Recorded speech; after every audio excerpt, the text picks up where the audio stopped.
My 28F husband, 26M, took his ex's 26F side, kissed her, and went to a bar with her despite me. This happened maybe last week, and I am still a little shaken up by it. On how to fix this, what is right or wrong. So my husband's good friend was living with us over the summer. Since it will conceivably be the last summer he's going to be here, he often had friends and whatnot over to visit.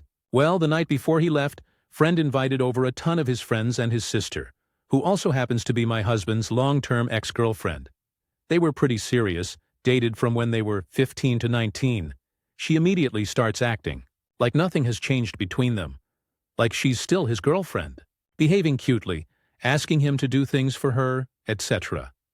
At one point, she's eating chicken wings. We ordered a ton of food, and despite this awkward mess, I hung around and chokes a little on the spiciness. My husband offers her a paper towel, and she thanks her sky bear. This is when I ungraciously flip my shit. I tell her not to call him that, and she needs to leave, right now. My husband immediately bridles and stands up for her. No, she doesn't. She's not going anywhere. I'm a little stunned. I have no idea what to say, but I back down, not wanting to push him. Okay, she doesn't have to leave, but I'm going. And it's weird that the person in this situation who's the wife has to leave. Fine. He retorts and tells me he and his ex and his friend are all going to the bar. And no, I'm not invited.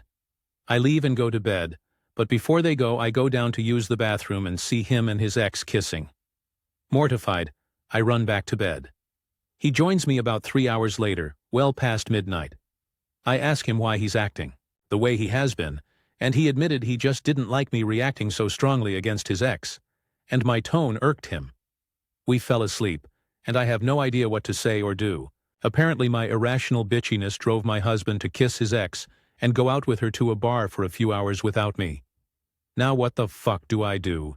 Tell a DR. I acted like a bitch to husband's ex. He reacted strongly to my negative behavior, kissed his ex and left to go to a bar to spite me, his exact words. Now what the fuck do I do? Relevant comments. Commenter. 1. Schedule a consultation with a divorce attorney. And I don't mean that to be cheeky or funny either. That kind of cold, intentional disrespect and cruelty is just mind-boggling. Commenter. 2. He wasn't even apologetic about it. He blamed OP's tone for his despicable behavior. Commenter. 3.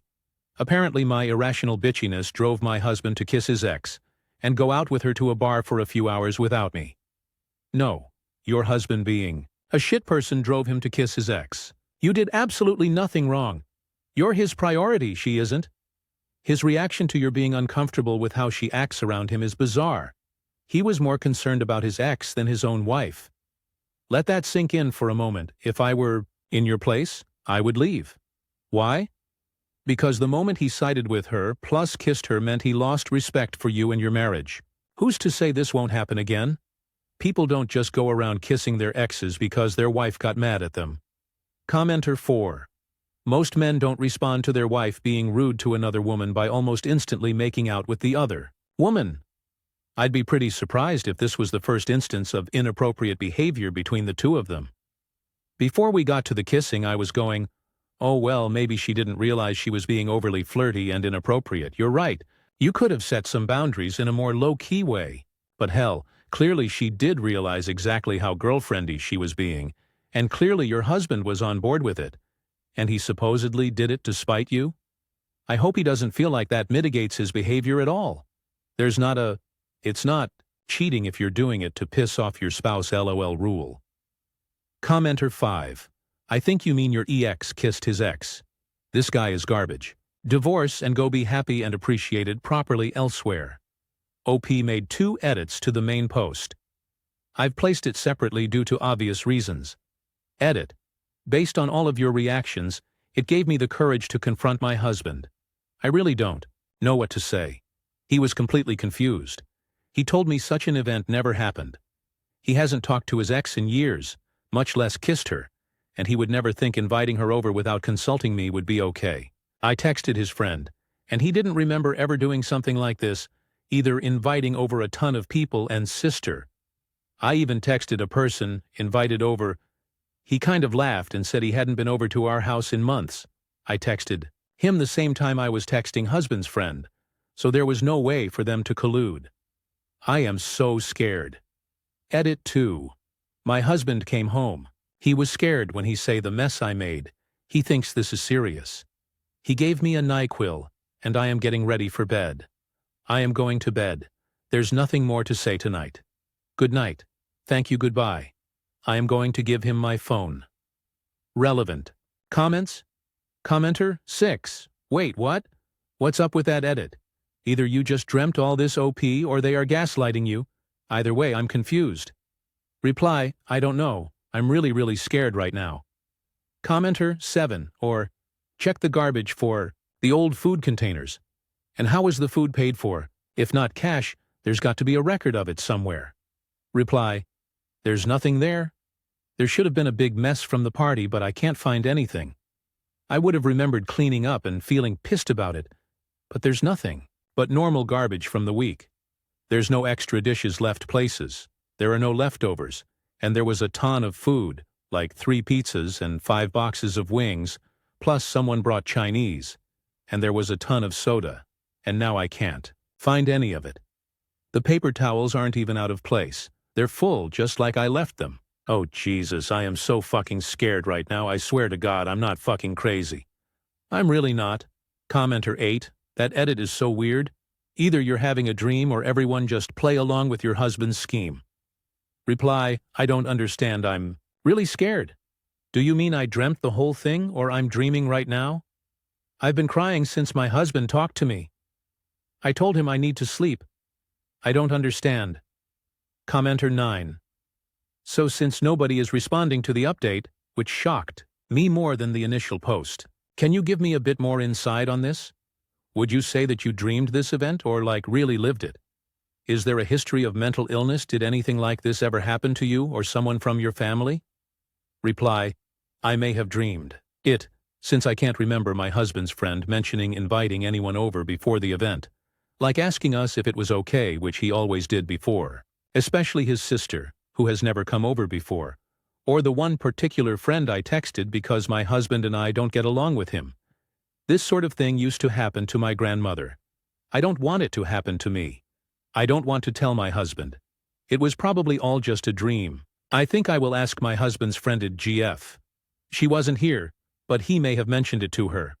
Final update, my 28F husband, 26M, took his ex's 26F side, kissed her and went to a bar with her to spite me. Hey guys, great update. First, thank you all for your outpouring of love and support. I got on this morning and was overwhelmed by all your love, help, and compassion.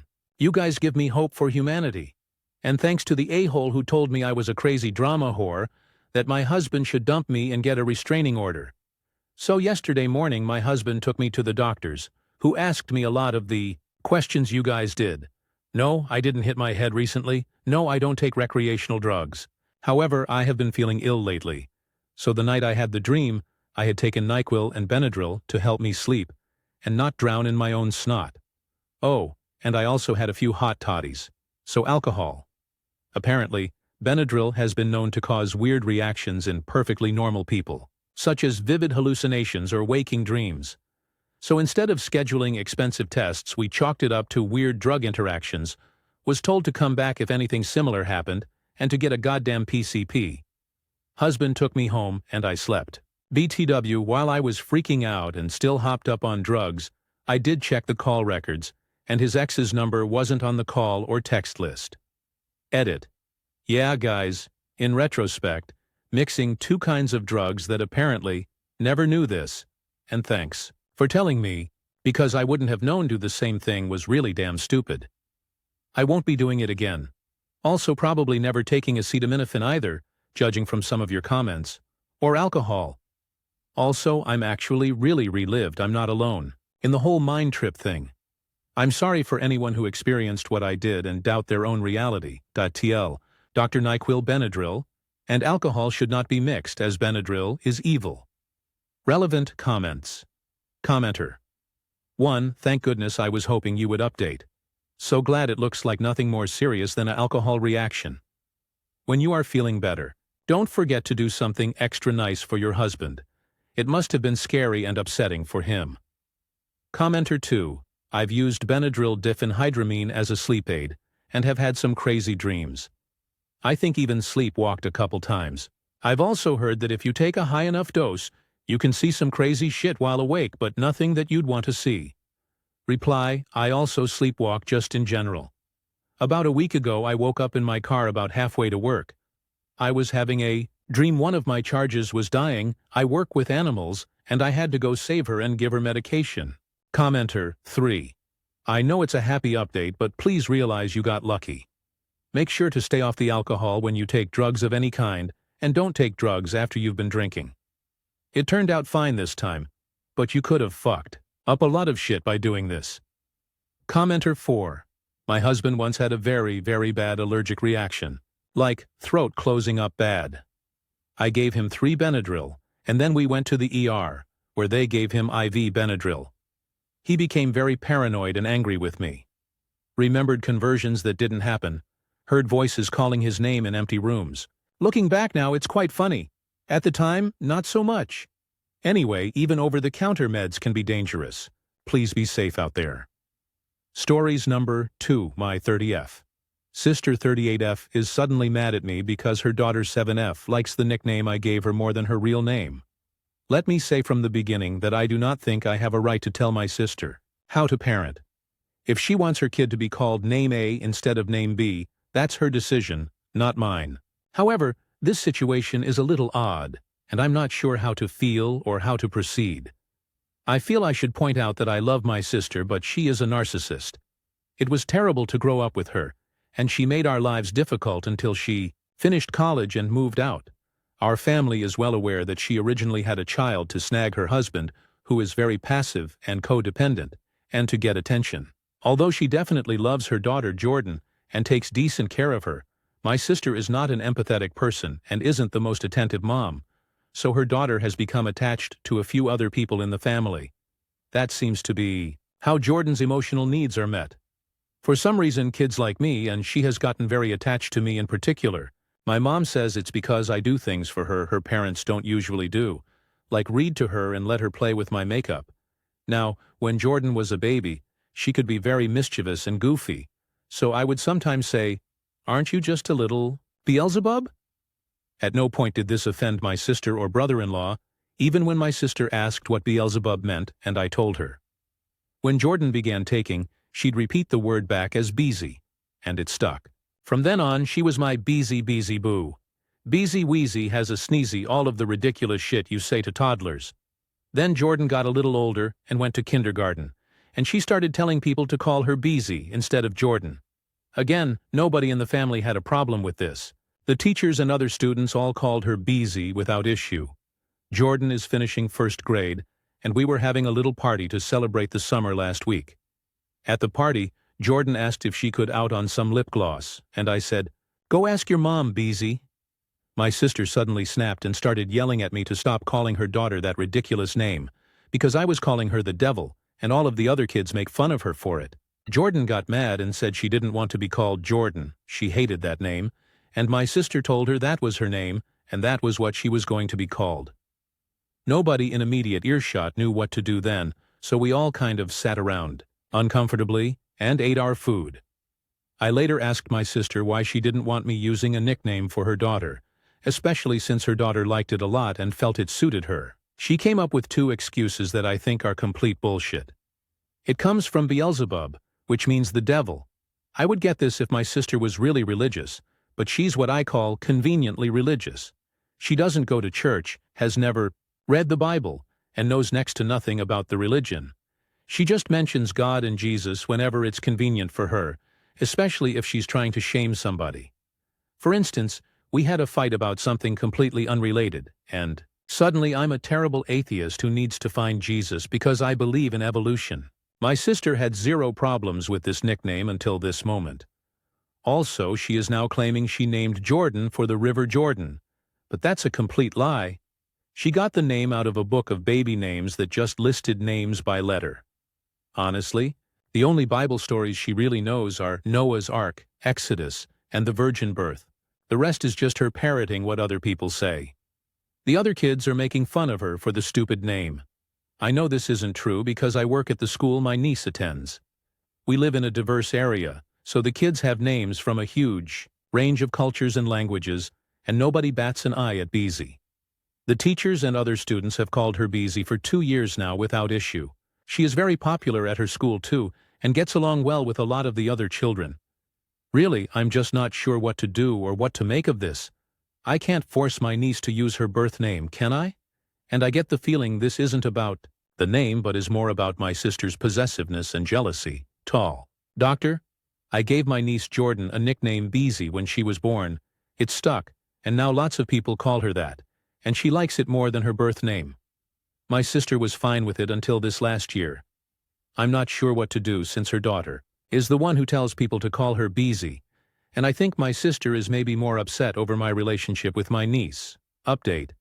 Somebody asked where Jordan's father is. He works night shift 6 days a week, so he makes my niece dinner before he goes to work, then packs her lunch and sends her off to school in the morning when he gets home.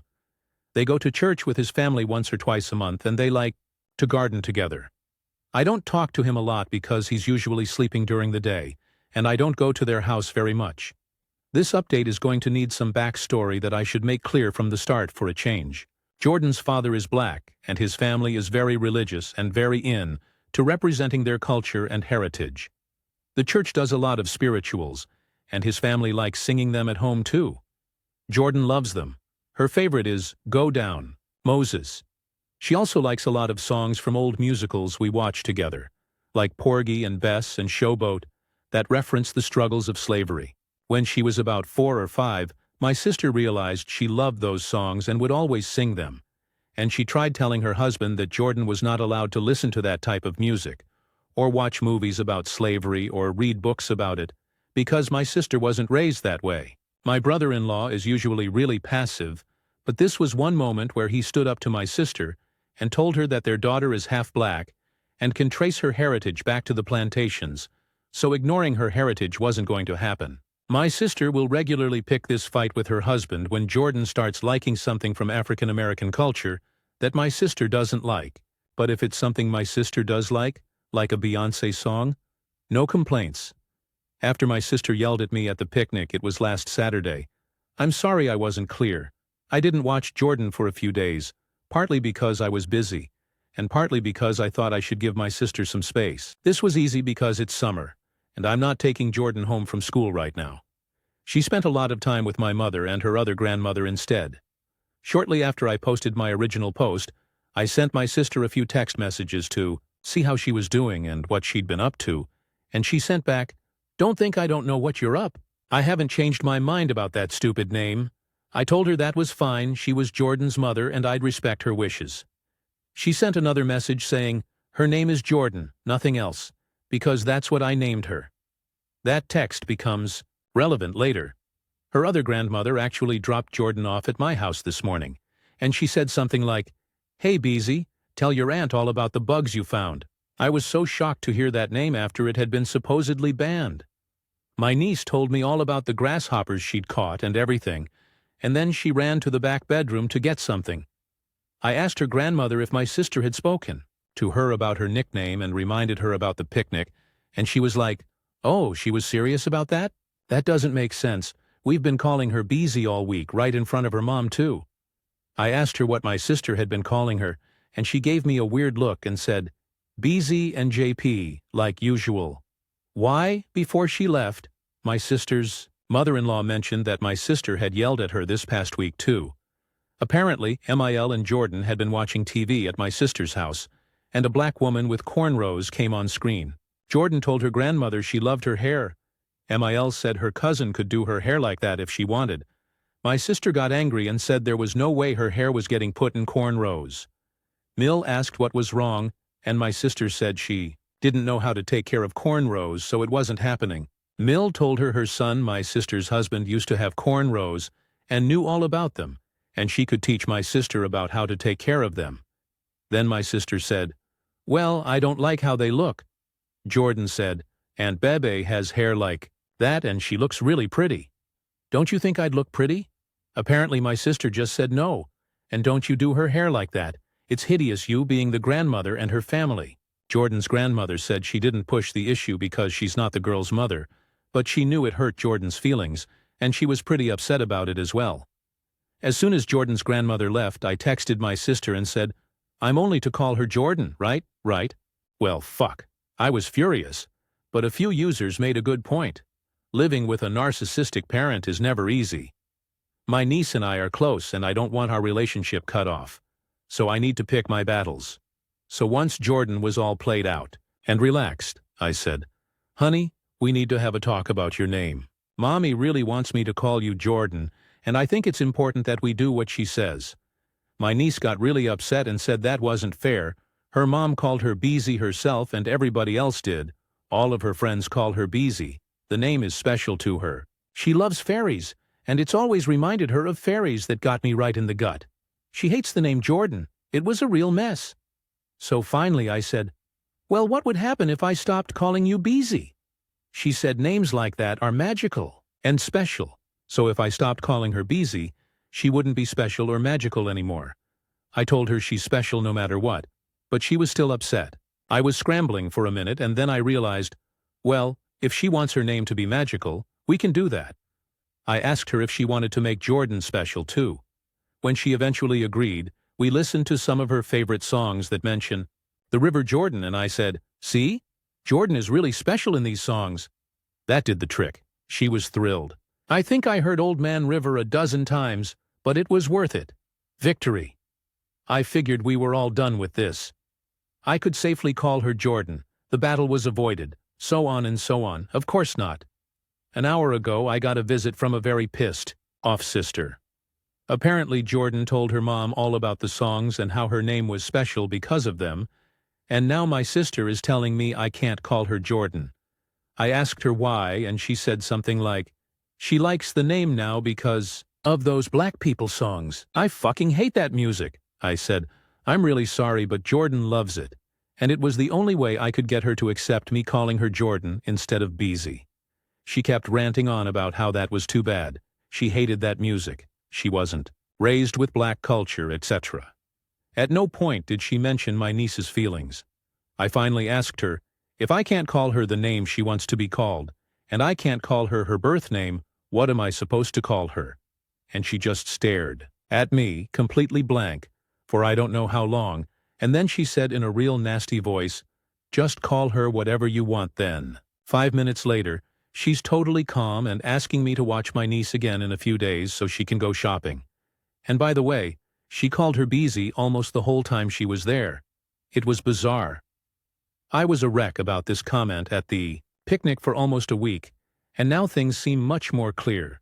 For me, this confirms that the problem wasn't Beezy at all. My sister is picking fights like this because she's a first-class narcissist. She is jealous that her daughter has a good relationship with other people, and she's mad that her daughter is becoming her own person. Jordan likes something her mom doesn't like? Pissed off.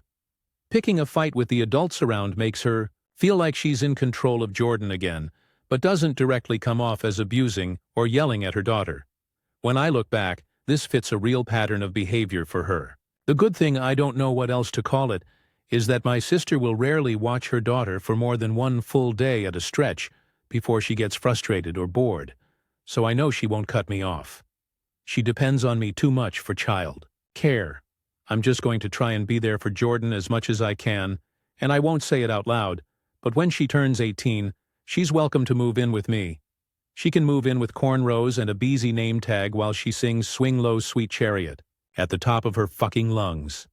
That feels like the right thing to do. TL. Doctor.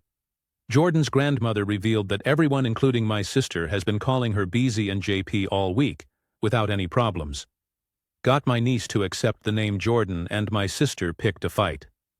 Now realizing my sister picks fights to feel like she's in control of her daughter, I will allow my niece to move in with me if she wants when she turns 18.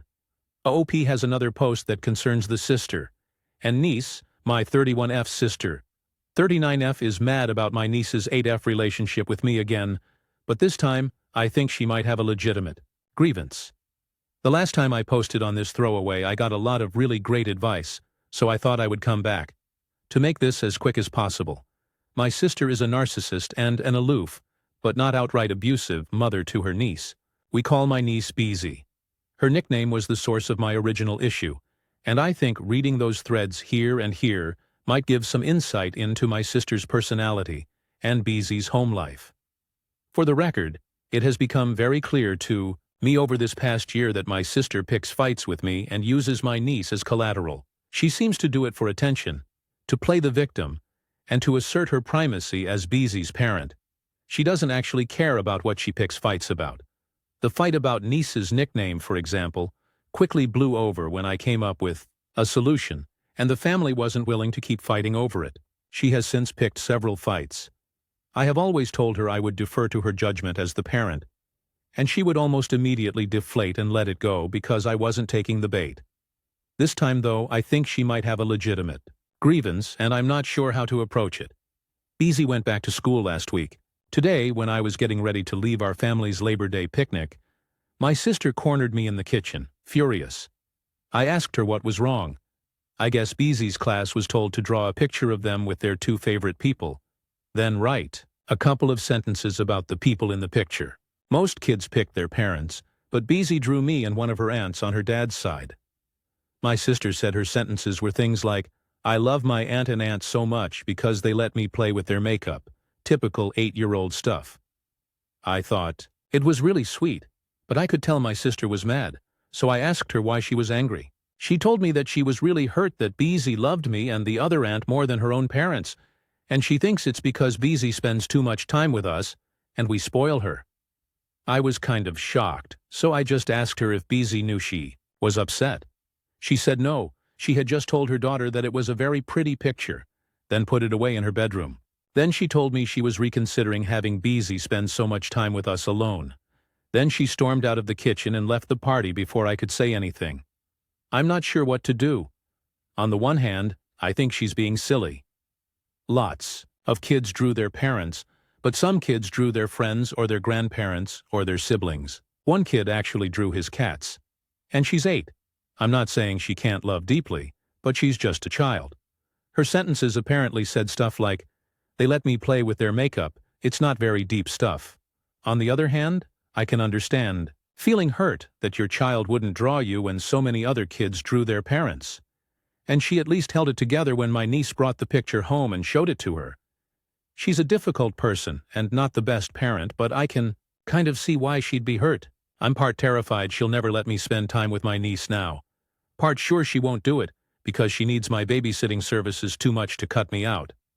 I'm not sure what to do. TLDR.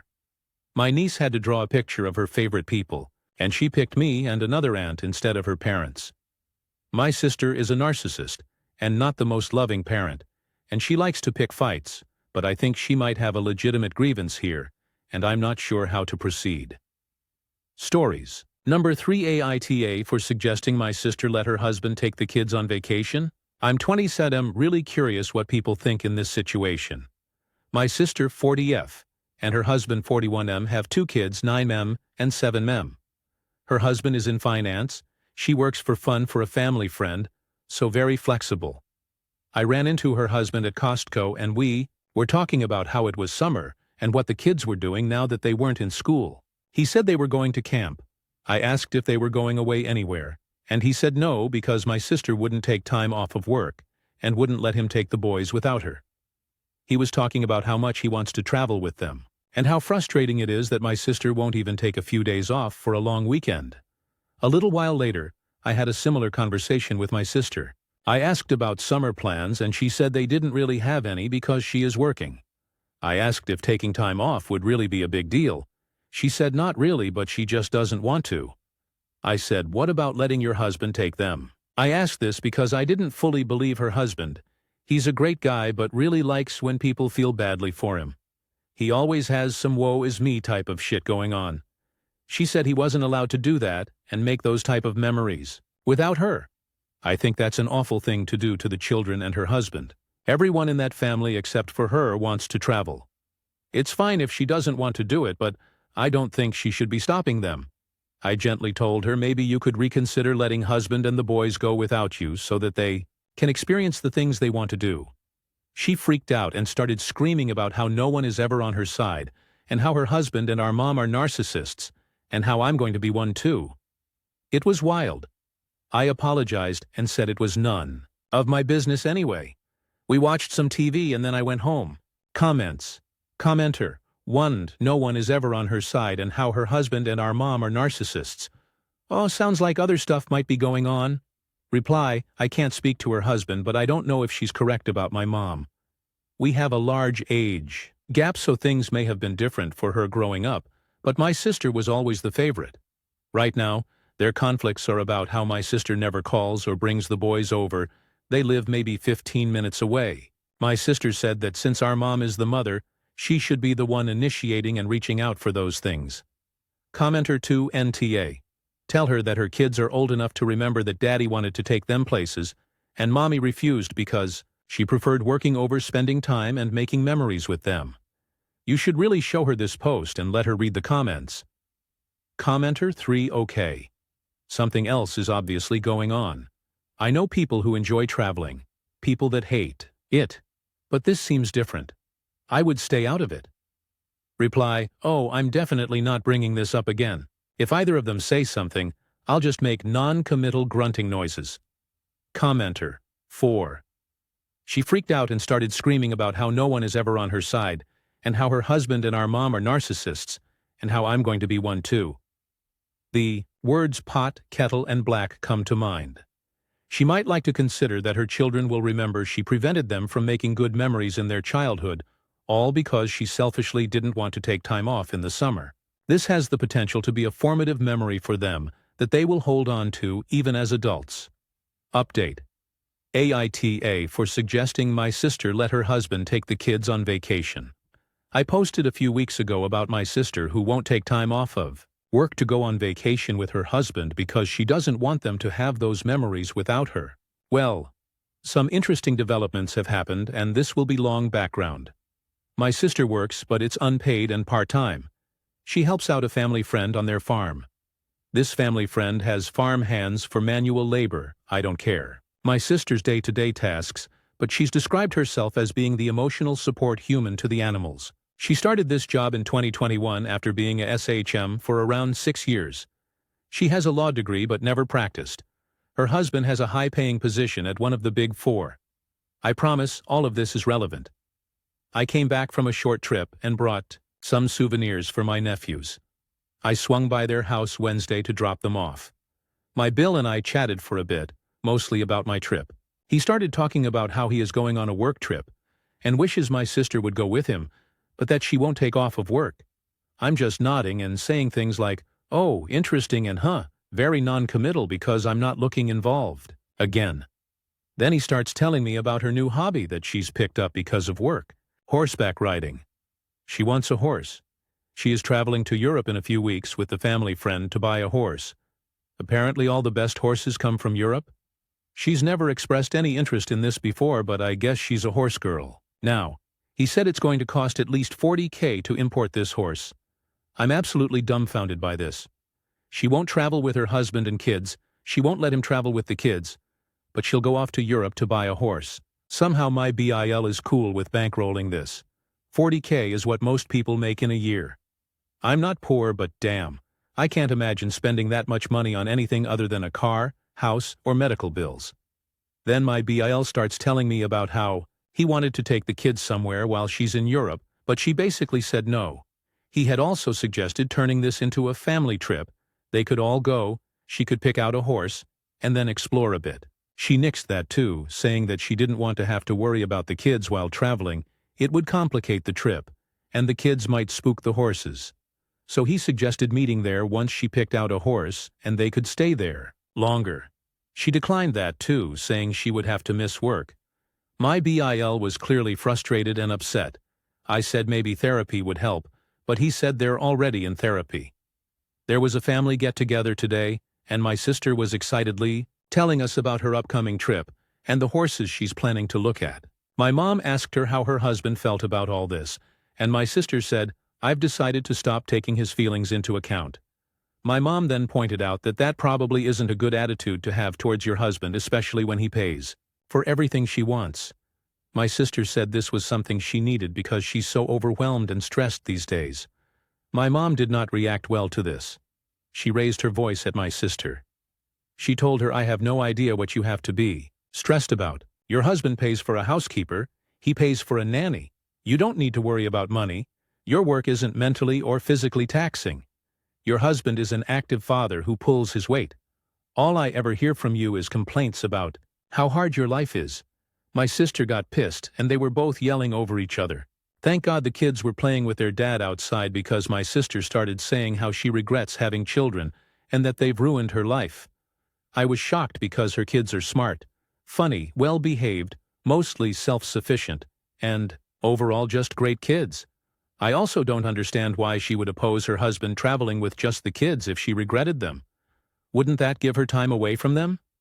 Anyway, the whole thing ended when my sister told my mom she's a narcissist, that it's her fault she's like this and that my mom hates seeing her happy. My mom told my sister to get out of the house off her property immediately. On her way out, my sister said to me, "You should have defended me, but you just stood there. You're just as bad as Mom." WTF? I don't want to get involved in any of this drama, but I'm not sure if I should give her husband a heads up about what she said about the kids. They're in therapy together. I assume this must be a topic they've discussed. I don't care, it's all so strange. My sister isn't normally like this. Comments? Commenter 1. She probably having affair. Commenter 2. My money is on this. Plus she doesn't want to give up the gravy train she's got. Personally, I'd quietly tell her husband. If he is carrying the weight, he deserves to know, especially if she is having an affair. Your sister called your mother a narcissist. Your sister needs to look in the mirror. Commenter 3. The start of this update. I was thinking she's having an affair and the Europe trip is really her going with her AP. I almost doubt she's actually going to buy a horse. You definitely need to tell BL what she said about the kids. Honestly, he should just divorce her. Commenter 4. She's not going to Europe to buy a stud. She's going with her stud. Stories number 4 YBTA. If I don't attend my younger brother's wedding because he invited a woman that led to my parents' divorce. 28F have a younger brother, 24M, who's getting married next week. I've kept quiet about a lot of things with this wedding that hurt me because I didn't want to add stress for him, and because I recognize that this is his and his bride's day. For example, 1. He was a groomsman at my wedding, but I wasn't included in his wedding party. 2. The son of the woman my dad had an affair with is a groomsman. 3. I wasn't invited to do hair makeup with the bridal party or included in the family procession. I stayed quiet through all of it, even though it hurt. To make things worse, I missed the engagement party and bridal shower because I live out of state. The one thing I did get excited about was when he asked me to give a speech at the rehearsal dinner. I wrote it the next day and even shared it with some friends who aren't going to the wedding. But now here's the issue. My brother invited Amanda, the woman my dad had an affair with. This, and his other affairs, led to my parents' divorce about 15 years ago. I figured she wouldn't actually come. Others told my brother it was a bad idea and he brushed them off. But I just found out she RSVP'd yes. This triggered me hard. Amanda wasn't just the other woman. She and my dad had sex while my sister and I were in the room when we were preteens. Their affair directly led to a lot of domestic violence incidents between my parents, some of which I witnessed, and some where my mom nearly lost her life. Just seeing her name even all these years later immediately led to panic attacks. When I learned she's coming, I had a full breakdown, shaking, crying, nausea.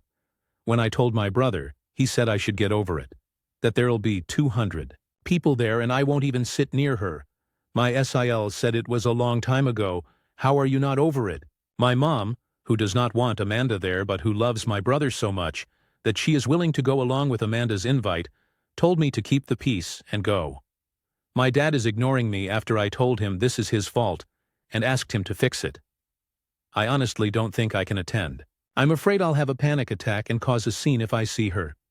Since I found out, I've been depressed, anxious, my body is tense, and I am struggling mentally. At the same time, I know this will ruin my relationship with my brother, and I feel devastated about it. There is a lot of additional drama associated with Amanda and her family that I haven't included because the post already felt long. Wibta if I didn't go? Comments. Commenter. 1. Feel free not to go. Your brother sounds like he might be cut from the same cloth as your father. Commenter 2. Is Amanda married to your dad? If not, why in the world would she be invited to your brother's wedding? Reply, no. She is still married to the husband she cheated on with my dad 15 years ago.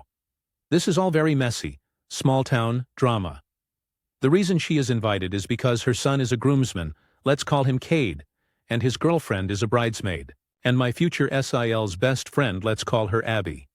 Future SIL is more concerned with making her best friend happy here, I think. To elaborate on the small-town drama and the messiness of Amanda's family and my dad's side of the family, at the time of my dad and Amanda's affair, Amanda's husband slept with my Aunt Karen, my dad's sister. About a month ago, Cade cheated on Abby, who he plans to propose to, by sleeping with Aunt Karen's daughter, my cousin. I truly cannot believe how entangled her family is with my dad's. I moved many states away from this small town when I graduated college, and it seems that they are all stuck in the past, repeating the same behaviors. Commenter 3. My guess is groomsman's son is the brother's friend, and they grew up together, and that's how dad met her and had an affair. Amanda was probably like a second mom if he hung at the house a lot. This is the only way it makes sense. You would never do this otherwise. Reply, yes, they played baseball together. A lot of time spent at the ballpark. And again, small town, Sissy South. So also for football watch parties with the baseball team, spouses, kids, etc. Commenter 4. Man, to be honest, I don't care why some PPL think a long time ago magically fixes trauma, SMH. Your bro seems more worried about appearances than your well-being, or maybe he just doesn't get it. You're not the AH here. Besides, it's never too late to put your mental health first. Every deals with trauma differently, and if seeing that woman triggers you, stay TF home. Forget about the drama, and do you fam stories. Number 5. My 27M wife, 27F, cheated on me with my best friend 26M. I don't even know where to begin. I can't describe how I'm feeling right now or how to process any of this. I made this account initially to see if anyone else has gone through something remotely similar to this, and unfortunately, it's not that uncommon. I apologize in advance for the length of this post. I just needed to get this all out because I thought I'd go insane. I met my wife, we'll call her Sue, in college. We were both 18 at the time. We hit it off as soon as we went on our first date and were spewing I love yous within weeks of us dating. She kind of pursued me, but I was glad as hell that she did. We shared our deepest insecurities and secrets with each other.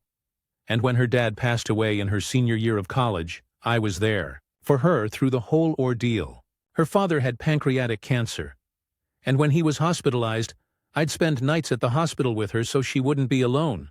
We got through it, and that point in time strengthened our bond. She told me she didn't know what she would have done if I hadn't been there for her. She called me her soulmate. I knew I was going to marry this girl, and sure enough, I popped the question about 2 years after we graduated. At that point in time, life couldn't get any better for me. I married the girl of my dreams, had a well-paying job immediately after graduating, and both our families loved us. My best friend, will call him Dov, and I had what I could only describe as an unbreakable brotherly bond, or so I thought. We had known each other since 3rd grade, and he was the brother I never had. He was also married and moved away with his wife because she had landed a lucrative job at a big law firm. About a year ago, his wife died in a car crash, and this broke him. He moved back to our hometown after, but he was never the same.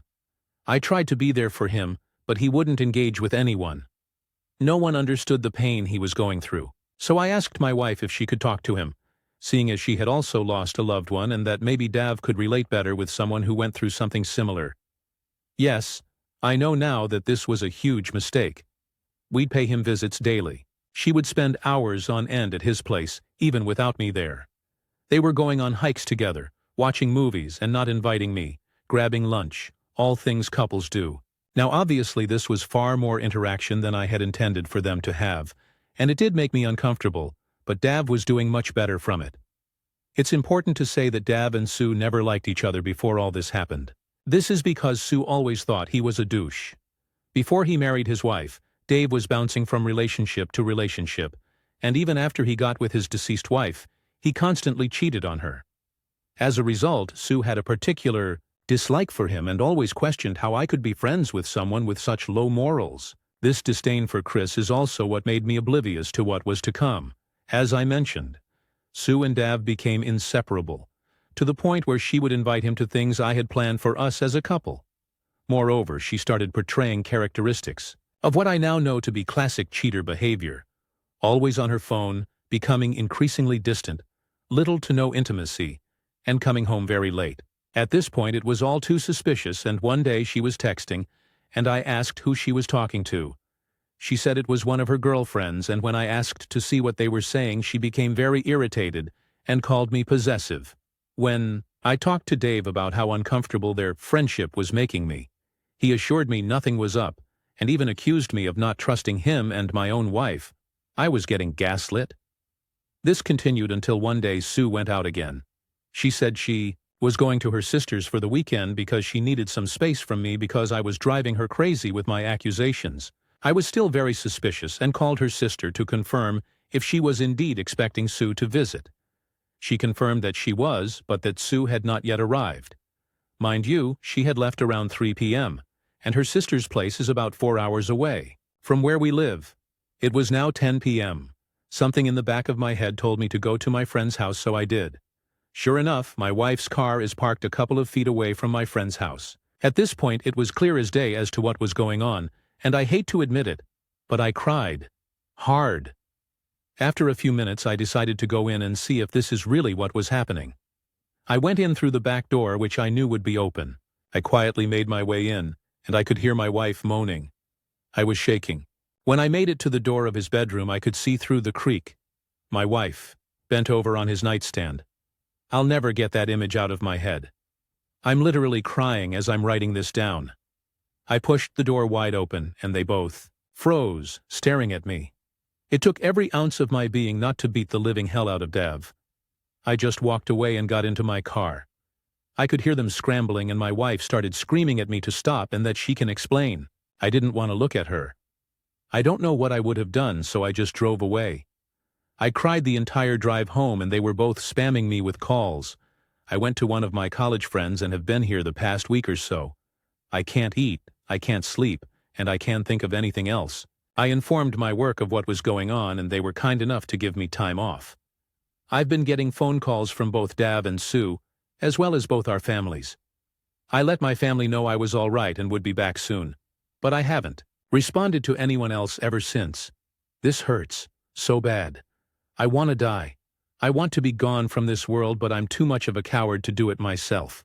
I'm trying to be strong, but my resolve is wavering. How can someone you loved so selflessly do this? I don't know what to do. How do I deal with this? Please help me. TLDR. My wife cheated on me with my best friend, and I don't know what to do. Update. My 27-month wife, 27F, cheated on me with my best friend, 26-month. First off, I wanted to thank you all for your support and words of advice. You all made this time in my life somewhat bearable. Some of you shared your own stories and made me realize that this is something I can come back from. I had many thoughts about self-deletion, but I think I'm past that now. Thank you so much for caring. Many of you were asking me for an update, so here it is. Sue's message. I know you need your space right now, and I'm the last person you want to talk to, but I can't help myself. I feel like I'm going insane. I never meant for any of this to happen. You are the last person I ever wanted to hurt. And knowing the amount of pain and suffering I've caused you is a new kind of hell for me. It hurts, but I know you're hurting more. My relationship with Dave started out innocent. I never had any intentions of it going anywhere near as far as it did. It just happened. I'm not going to lie to you and say this was the first time this happened. We've had sex several times, as I'm sure you already know. You always knew. You're a very smart man, and that's one of the many things I adore about you.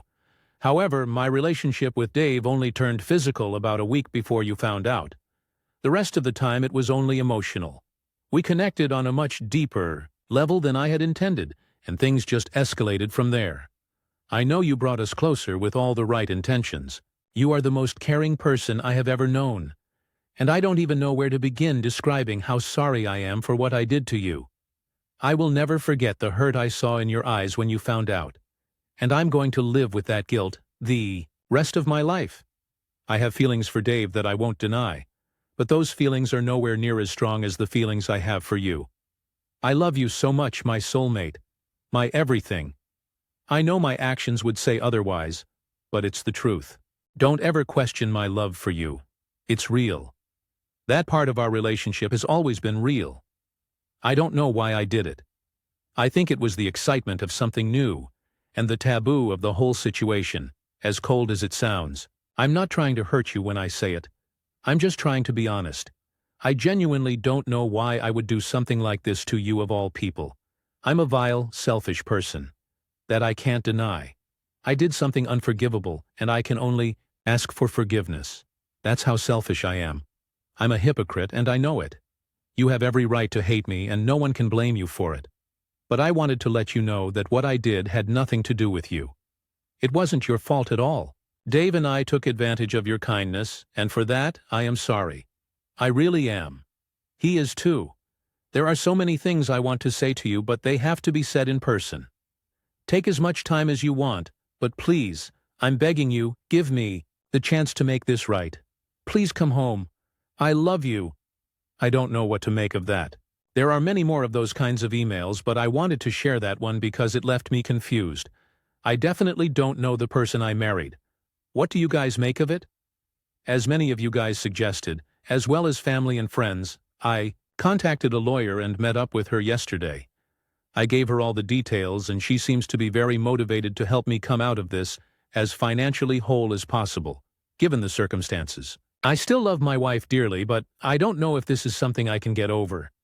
I received lots of messages from Dav too, but I don't want to read them. I often switch from sorrow to rage and don't know how to feel right now. Should I try to see if reconciliation is possible, or should I just end this marriage now and save myself more heartbreak? My family knows everything. Apparently Sue confessed what she had done to everyone. I've been away from everyone for more than 2 weeks now, and I still don't know what to do. The pain still feels fresh. Every time I close my eyes, I can see nothing else but Sue and Dave together, and the pain doesn't seem to be lessening. I know most of you are saying to just divorce, and I would say the same thing too, but things aren't that black and white when you are the one in this situation. Given all this new info, I'd appreciate any advice, particularly from people who've been here. Betrayed spouses and waywards, how did you manage to move past this? Is it even possible? Right now, I'm almost certainly going to move on with the divorce, but I just need reassurance I'm making the right decision. I've read all your comments and felt I needed to add this. I was told by her as well as family and friends that she has been living with her sister the past few weeks. In one of her emails, she explained that she has only spoken to Dav once since I found out, and went full NC with him. Her mother called me and apologized for her daughter's behavior via text. I didn't pick up her calls. She said Sue is in individual counseling at the moment.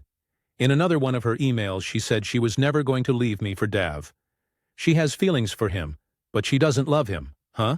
Dave is supposedly leaving soon, but is apparently holding it off until he speaks to me face to face. There's a lot of other stuff I haven't addressed, and I'm probably leaving out some details, but some of my family and friends are saying I should just talk to her and move on from there. That's where I'm at now. Relevant comments. Commenter 1. That's a hell of a letter to write. But here's the thing. 1. You forgot to black out his name one more time. 2. She said that he was very sorry for all this as well. What that tells me is that she is obviously still talking about all this with him, because she has feelings for him, and in the end that's really almost worse than the sex. If she had a drunk one-night stand or even a couple of times, that's one thing, but this was emotional, very deep down emotional, and that is something that she just doesn't up and forget. Those feelings will be there for a long, long time. Seriously, I got really angry when she said that the other guy felt sorry too, and that she connected with him deeply emotionally. Who the suck cares? That letter should have been all forms of contrite. That never should have come from her mouth or in writing. It should have been 100%, and it was about 95%. She says she is selfish and vile. She kind of showed it when she included that line.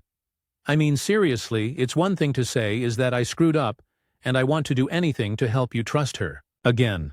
But to say that his best friend who fucked his wife for a week, if you believe her, also felt sorry, it's just straight up bullshit. The first thing she should have told you was that she cut off contact with him forever, and for good, period. Instead, all that she told you is that she continued to stay in contact with him after this moment.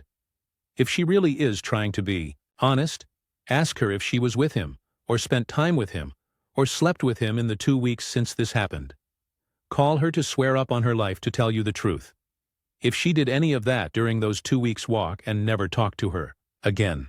But that's what you need to do really anyway. She said it only turned physical a week before. She lied to you directly about being with him, and this wasn't a close emotional they were making love kind of moment. She was bent over the nightstand, which is a strong sexual act. That's not just something that happens. And yeah, that's burned into your brain, and it will never go away.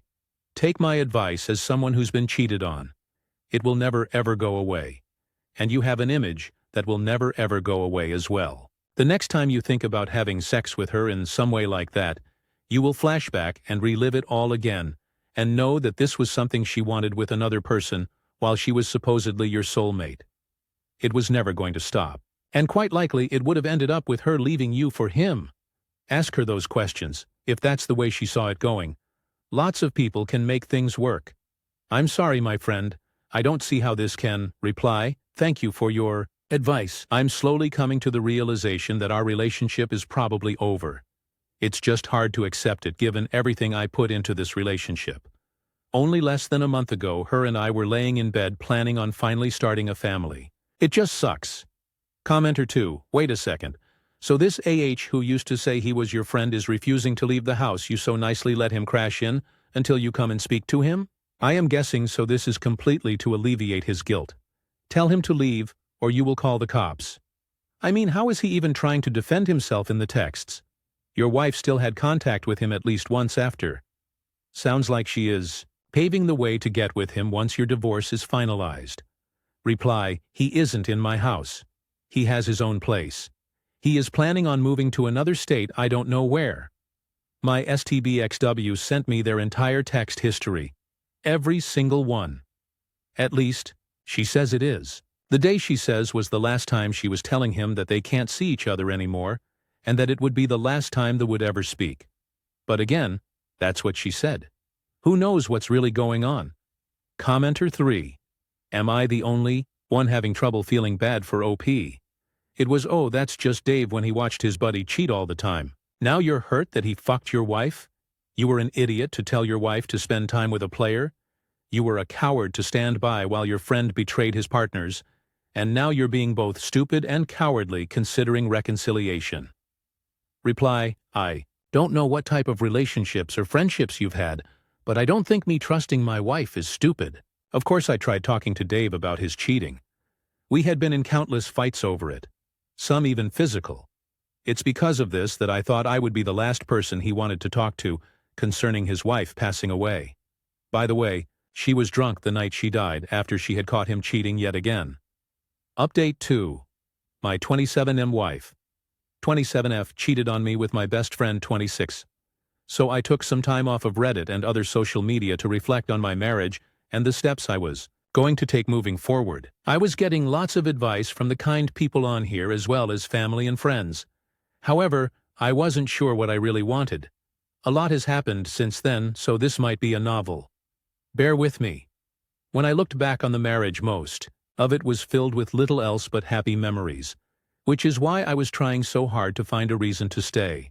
However, when I started thinking about her cheating, how she and Dave gaslit me and made me question my sanity, the only thing I felt was rage. The deeper I looked, the angrier I got.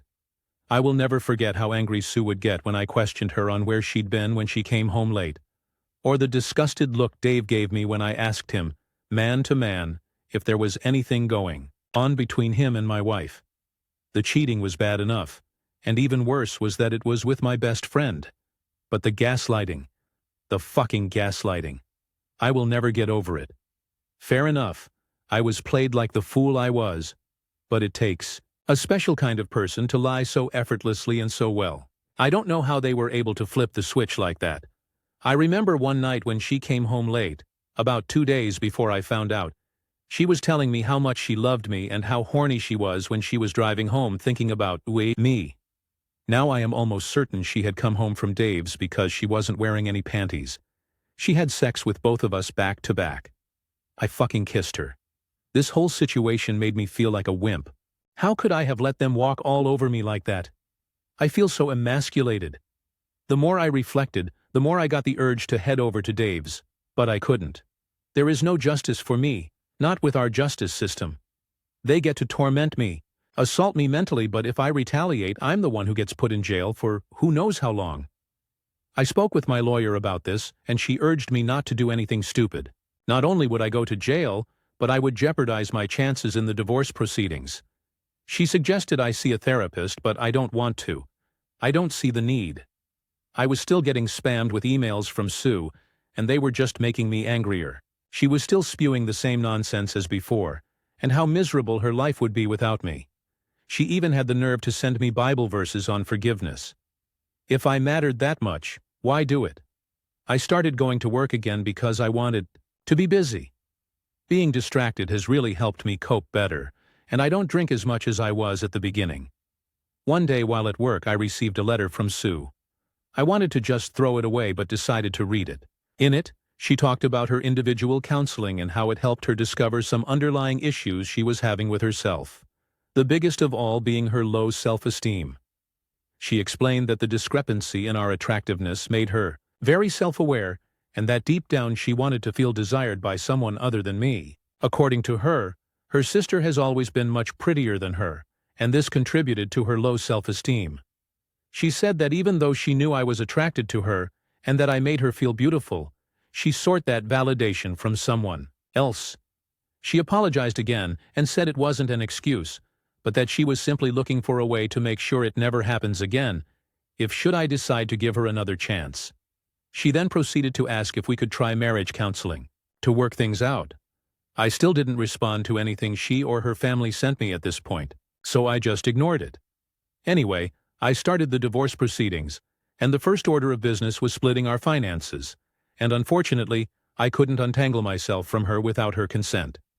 We each have separate accounts, as well as a joint savings account, and unfortunately, I can't take what I'm entitled to from it without her. Even though I make significantly more than she does, and have contributed the most to the money in that account, I'll probably have to split it with her 50-50. So I just proceeded with filing the divorce papers. She was served a few weeks ago, and then the shit show started. The very day she was served, she showed up at my apartment with the divorce petition in her hands. I don't know how she found out where I was. We just stared at each other for what felt like forever, and all the pain from that night came back. All the emotions I felt returned with renewed vigor. I almost teared up again, but I didn't. She looked like she had been crying, and she rushed towards me and tried to give me a hug. I gently pushed her away, and this somehow made her hysterical. She started shouting, asking why I was giving up on us so easily and if we could just talk it out. At this point, I figured I just wanted to get away from her. Looking at her gave me a wave of different emotions, so I wanted to get away before I did or said anything I would regret. I tried going back to my car, and she threw herself on the top of the hood. I asked her what she wanted, and she said she just wanted to talk things through, that we couldn't end our marriage in such a manner, without at least clearing the air. I relented because she was clearly not taking no for an answer, and was making a scene. We got into my apartment, and I just sat down and listened to what she had to say. Again, she said she would do anything to save our marriage, that she doesn't love Dave, that she's sorry.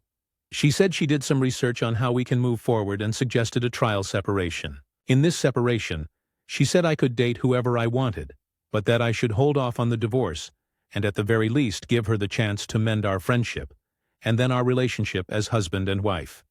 She suggested a lot of other crazy stuff like a one-sided open marriage in my favor, tried showing me stories of other couples who have survived infidelity, and even suggested that we should just move to a different state or even a different country, just the two of us. That part kinda hurt me because we had spoken about moving and starting our family not too long before all this shit happened.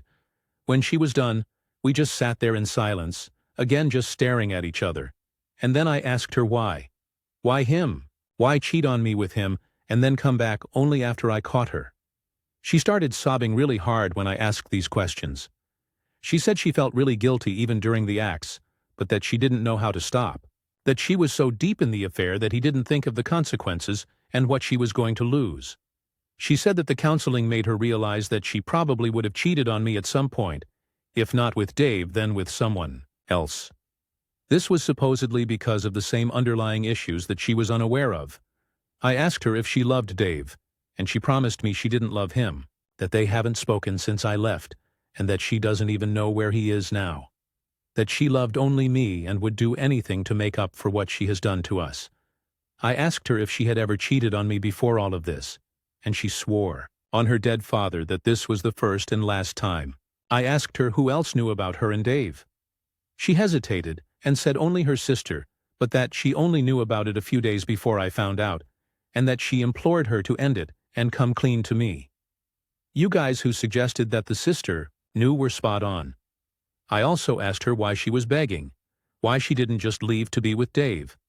I asked her if she was only doing this because she felt like it was the right thing to do, and not because she actually wanted to be with me. She answered saying that she was doing it because she loves me, and because she knows she made some horrible choices. We talked for a long time, a lot of crying on her end but not for me. I had cried enough when I first found out, and didn't have any more tears to shed over this. Then I asked her if there was anything else she wanted to tell me, if there was anything else she was keeping secret. She started sobbing again and asked me not to get angry. I got really nervous when she said that. She started crying for a bit before I urged her to just say it because she was making me uneasy. Then it came out. She said she found out she was pregnant not long after I had left, and that she got an abortion because she wasn't sure who the father was. She said she thought if it turned out to be Dave's, there would be no room for reconciliation, and she felt she had to do it. I couldn't believe what I was hearing. I was in shock, and she started begging even more not to let this be the end of our relationship. I just went numb. I asked her to leave, and she begged me to stay, that we still needed to talk. All this begging was simply infuriating, coupled with the news I just heard. I asked her how far along she was when she found out she was pregnant, and she said a few weeks. Then it hit me. Wait, you said in an email that you only started having sex with Dave about a week before I found out. Was that a lie? She nodded. She fucking nodded. She explained that she only said that because she didn't want to hurt me with the details and was trying to minimize it. She confessed that it was physical for less than a month. She tried to console me, but I pushed her away. I asked her to leave and never come back. She tried saying something, but I just started yelling at her to leave. She asked if we could talk again once I've processed everything, and I refused. I told her I had found a job in another state and would be moving as soon as the divorce was underway. In our state, there is a 2-month cool-off period after you file. I had already planned on doing this and was just finalizing everything before I resigned from my current job. I had already given my boss a notice at that point. When she heard this, it was more of the same crying and pleading like before.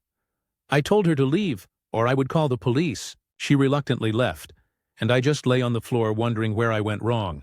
How did my marriage get to this point in such a short period of time? I just couldn't understand it.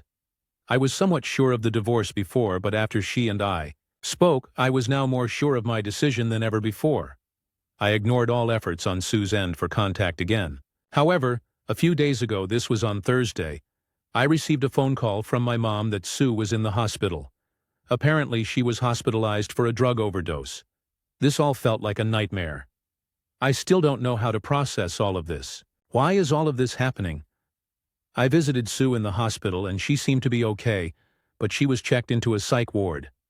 That's where things are at now. I still have no idea why she would do this, and the time I visited her, she was asleep. It hurts 'cause I still love her, and right now I'm just happy she's okay. I haven't been thinking of the divorce, given what's going on right now. How do I even proceed? There's probably a lot of important details I'm leaving out, but adding them will just make this unbearably long. I just need suggestions on what I should do next. Edit. I've reposted this to my page because I'm getting spammed with messages asking me to repost. I didn't get to reply to most of your comments, so please, chime in. I could really use the advice. Thank you all. My life is a disaster, I was hoping my last update would be my last post relating to this matter, but here I am again. It's been about 8 months since my life turned into a shit show, and unfortunately for me, things just keep getting worse. I'm not going to go into detail, but I hope I can give enough to get some constructive feedback from you on here. You've been far more helpful than you know. The last time I posted, Sue was in a pretty bad mental state, and fortunately, she got better after some therapy. I felt really bad for her, but I knew I couldn't stay. I know a lot of people have made it through this kind of stuff, but I know myself. Had I stayed, I'd only be doing myself and her more harm than good. I'll never get over it, and will probably harbor some resentment even a couple of years from now. We agreed to divorce, but she wanted us to remain in contact even if it was just minimal. The divorce process was pretty smooth, and we got divorced about a month ago. I moved to the West Coast to start anew, and things were finally starting to look good for me, but then I got a phone call about Sue again from her sister. And long story short, Sue suffered from a stroke. She is almost completely immobile on the left side of her body and can barely speak. I can't even put into words how fucking devastating that was to hear, let alone how crushed I felt when I went to visit her. She looked nothing like the person I knew, and she'd always cry when she saw me. One of the worst parts about all this is I can't help but feel like it's my fault this happened to her. People tell me it isn't, but I feel like it is. Even though her closest family says it's not my fault, I can sense some hostility from them whenever I speak to them. Her aunt cussed me out in front of everyone when she saw me, and they were all silent. They just asked me to leave it alone and get on with my life. As much as I wish I could just move on, it still hurts knowing how all this shit turned out. I haven't spoken to Sue since she got the stroke, and her family won't let me see her cause apparently I cause her stress. I don't even know the full details because I don't have the right to know now. I just can't seem to catch a break. Fuck me, I guess. Stories number 6AIO for immediately requesting a room change after my roommate told me her rules around guests 21F. Getting my medical degree, so living in a mature student housing complex. Setup is 2 BDRM apartments with shared kitchen and bathroom. Roomie moved out over the summer, so I was reassigned a few weeks ago and moved into a new room with new roommate, mid-20s F, from Persia. I have been here a few weeks now, but we have only spoken a few times cordially. She is either out in class, working, or in her room, as am I. Neither of us occupy common areas often, so we don't cross paths much. This long weekend, my fiancé, who I have dated for 7 years, came to visit me. He lives in a different part of the country, the 5-hour drive away, as I moved here for school, and we wanted him to keep his job while I'm studying, since I will come back home when I'm done. My ground rules for my visitors are stay in my room at all times unless going to the bathroom, and if we leave my room, which is usually only to leave the app and go out, they will always be directly accompanied by me. The university approves overnight guests up to 4 nights a month as long as they follow the rules. On the second day of his visit, my roommate took me aside and told me she didn't expect my guests would be male, and she is uncomfortable with men being present in the apartment. I explained that he was my fiancé, so I promised he was a safe man, but I understood feeling scared around strange men, so I would ensure he stayed only in my room and didn't interact with her at all. She said it wasn't a matter of being concerned for safety or anything, but rather that she is uncomfortable with a man being present at all in the home, regardless of familiarity. She said she has never had a roommate in all 4 years of living here who has ever had a male guest. She then told me I needed to send him home. I was quite taken aback, and said no, I wouldn't be able to send him home now, as he drove from 5 hours away to visit me for the weekend. She said fine, he is able to stay until the weekend's end, but after this, no more male guests are to return to the apartment. I asked if this included family members like my dad, brothers, and my male best friend of 15 years. She said yes. This applies to all men. I am very close to all. So occasionally last year they would come pop by to visit. I would maybe have 1 guest for a weekend once per month total. She is uncomfortable with any men being in the apartment at any time. If I am to have guests, they must only be female. I tried to reason a bit more, but she said it is a hardline boundary for her that no males are to be in the apartment. I was getting very flustered at this point, so I exited the conversation and immediately have gotten to work with the university on requesting a room change. I do understand it may be a cultural misalignment between us as she is from a country where men and women are usually much more segregated. But for me, as a woman who is close with a lot of men in her life, I feel this is just a fundamental incompatibility between us, and out of respect for her boundary, I feel it's best if I leave. I have been extremely stressed since this conversation, as I am now just on a baseline level very uncomfortable with this dynamic. Am I overreacting? Should I have tried to talk this out more before jumping immediately to asking for a room change? Edit. I'm really sorry I said Persia instead of Iran. When she introduced herself to me, she referred to herself as Persian. So I thought that was correct. Comments. Commenter. 1. Is she from Iran, as in, not American? Or is she American with Iranian? Decent? Most Persians are westernized, and are Americans and Canadians who came here as political or religious refugees, when Iran collapsed into the nightmare that it is now. All my Persian friends make sure everyone knows they are Persian, and not Iranian for obvious reasons. But I ask this because I'm wondering if she is from Iran. Then she would be a very strict Muslim, and her objections could be from a religious point of view. Commenter 2. Very simple fix. Tell her if you were to visit her homeland, you would respect her culture in her homeland. Since she is in Canada, she needs to respect Canadian culture. You need to also contact the authority and state you are following the rules as per the authority, and you and your roommate are not a good fit. Commenter 3. I understand your concerns about me having male guests in the apartment, but since I am not breaking any rules, I will not be following the restrictions you've attempted to set. Had we sat down and had a respectful discussion, we may have been able to reach a compromise. Instead, because this is outside of your comfort zone and you have not previously lived with roommates who had male guests, you felt entitled to impose a rule that isn't yours to make. We both contribute equally to this apartment, and it is, therefore, a shared space. I have already made clear that any guests I bring will always be accompanied by me, which is a reasonable boundary. While you are entitled to your own boundaries, you cannot unilaterally dictate how I use a space that belongs to us both. If you'd like to sit down and have a proper conversation about this, I would appreciate that, as it's the mature way to resolve the situation. However, I cannot accept rules being imposed on me in a home that is equally mine. Commenter 4. You are not overreacting, and it's nice of you to look into changing rooms.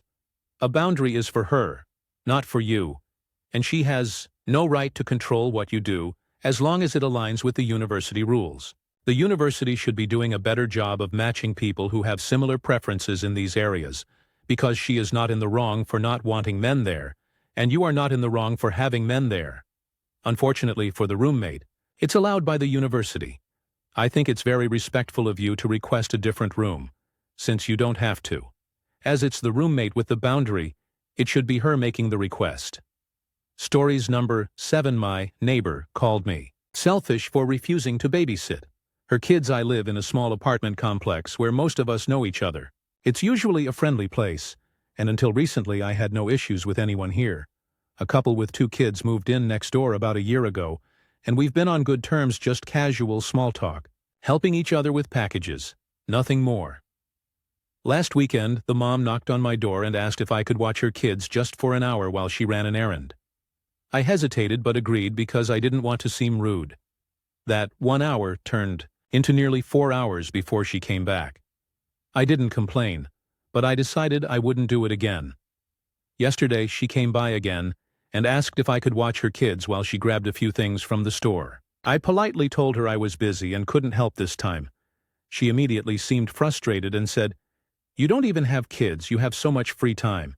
It's just an hour." I explained that I was working from home and had deadlines to meet, but she rolled her eyes and walked off without saying anything else. Later, I found out from another neighbor that she's been telling people I am selfish and don't care about anyone but myself. Now I'm wondering if I handled this the wrong way. I don't think I should feel obligated to babysit, but part of me feels guilty since she doesn't seem to have much help. At the same time, I barely know her, and I'm not comfortable being put in this position repeatedly. Am I wrong for setting this boundary, or should I just help her to keep the peace? With my neighbors? Comments. Commenter 1. Let her say what she wants. Who cares if she thinks you're selfish? Let her ask someone else. Reply, yeah, you're right. I'm starting to realize I can't control what she says or thinks about me. If she really needs help, she can always ask someone else. I just don't want to be taken advantage of again, especially when I've already got enough on my plate. Commenter 2. And the fact that the first time she babysat, 1 hour turned into 4. She's just a user. Notice as soon as she couldn't bully her into it, she just starts with the bad-mouthing. Might be best to let the neighbors in on what she's doing. Commenter 3, NTA. You all barely know each other, and she's leaving her kids with you? And on top of that, not even offering to pay you?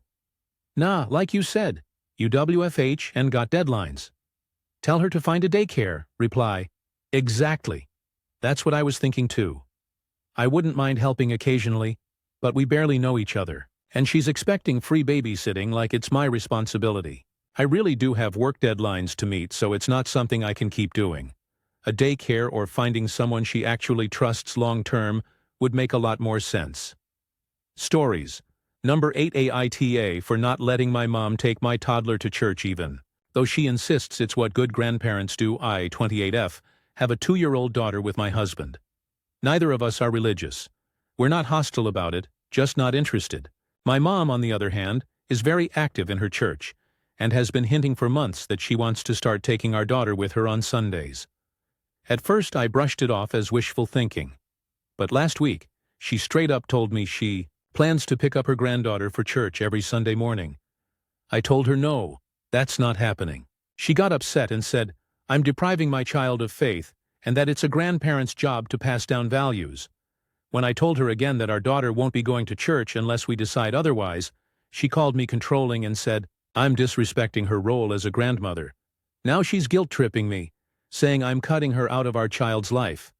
I honestly don't think I'm being unreasonable.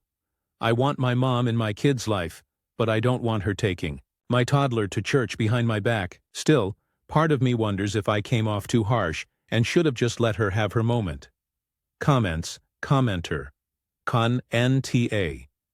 Your mom had her chance to raise kids how she wanted. This is your daughter, not hers. Reply, that's exactly how I feel. I don't want to be disrespectful, but it's our turn to set the rules for our kid. Commenter. 2. NTA. Take a hard look at what your mother is doing. She's emotionally manipulating you. Her telling you it's what good grandparents do, and that it's a grandparent's job calling you controlling and disrespecting her, is all emotional blackmail to get you to break down your boundaries and let her do what she wants. Clearly she feels entitled. Every time you tell her no, she's trying to make you feel bad because you are preventing her from doing her job. You are making her a bad grandparent, and the disrespect is her weak appeal to authority, as if you have to have deference to her, and she's some super parent just because she's now a grandparent. It's all bullshit. Remind her that your child is your child, and that just because she's titled as grandmother, she's not entitled to your child. Also use the possessive of my child with her to pound it into her that you are mother to the child, not her. Tell her you won't be guilt-tripped or emotionally blackmailed, that she can believe whatever the heck she wants about you, but you're not in the wrong and you're not backing down. I'd take a hard look at your mother. This behavior is not new, and she is clearly entitled to whatever she wants. Never forget that she is no longer superior or authoritative over you because you are an adult. Put her in timeouts. Any flying monkeys, you swat them away by blocking them and telling them to mind their own business and children, and to butt out of your family. You're not being disrespectful at all. The disrespect is going from your mother to you as the actual parent to the child. Commenter. 3. This is also about age-appropriate activities, which church is not for a 2-year-old toddler who does not understand anything that's going on. Grandma wants to show her grandbaby off. This is not about Jesus, that peace-loving socialist who told us to be kind and love our neighbors. That's not what the church is teaching people today. Commenter 4, NTA. And that's a hill I will die on. Your mother had every single right to pass her values on to her children, and I bet she did. But this is your daughter. You're the one responsible. To raise her how you and your husband feel is best isn't quite dramatic, the cutting her out of our child's life. Come one, it's just not attending church is not about you can't see the baby at all. I am afraid if you agree on letting her have her moment, the lesson learned is my guilt trips do work. So be ready for many more to come stories. Number 9 AITJ.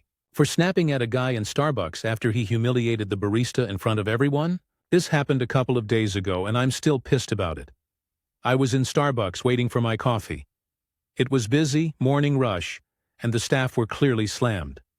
The barista at the register couldn't have been older than 19, you could tell she was new and a little nervous. This guy in a suit, maybe late 40s, comes up and starts ordering like he's Gordon Ramsay on a meltdown. Complicated order, snapping his fingers, sighing loudly when she asked him to repeat something. She got one part wrong on the screen and tried to fix it. But he suddenly goes off. He starts raising his voice, saying stuff like, "How hard is your job? It's literally pressing buttons, and if you can't handle this, maybe you shouldn't even be working here." The poor girl was shaking. Her face went bright red. Everyone in line went dead silent. I couldn't take it anymore. I said, "Dude, she's trying her best. It's coffee, not open-heart surgery. Chill out." He turns to me and snaps, "Mind your business." I said, "It is my business when you're acting like a bully in public." He glared at me, grabbed his coffee when it came, and stormed out muttering that people are too sensitive. The barista actually mouthed a thank you to me, but I noticed a couple of people in line looking at me like I was making it worse. Now I'm wondering if I should have just stayed quiet instead of stepping in. Like, maybe I escalated things? But at the same time, watching a grown man scream at a teenager over a frappuccino felt insane. AITJ for telling him off? Comments, commenter, 1, NTJ. Your behavior should be more common. We'd have fewer bullies that way. Commenter 2, NTJ. If I were there, I would have bought your damn coffee for you. I don't tolerate that type of bullshit, not on my watch. Everybody deserves to be treated with dignity, kindness, and courtesy. You don't know what that young barista is going through. Life happens to everybody. Let's be patient and be considerate of others. In my book, you're a damn hero. You stood up for the little guy. Reply, stories number 10 AITA for not wanting to help my mom and her fiancé with his disabled child. I moved out of my mom's 42F house a couple of years ago when I went to college. Until 10 months ago, I had my own room there, but her fiancé, 45 men, and his 2 kids, 6M and 4F, moved in with her. The 4-year-old has a host of disabilities. I know they have a seizure disorder and a condition called ontogenesis imperfect. But I believe there's another one involving paralysis or spasms of the stomach.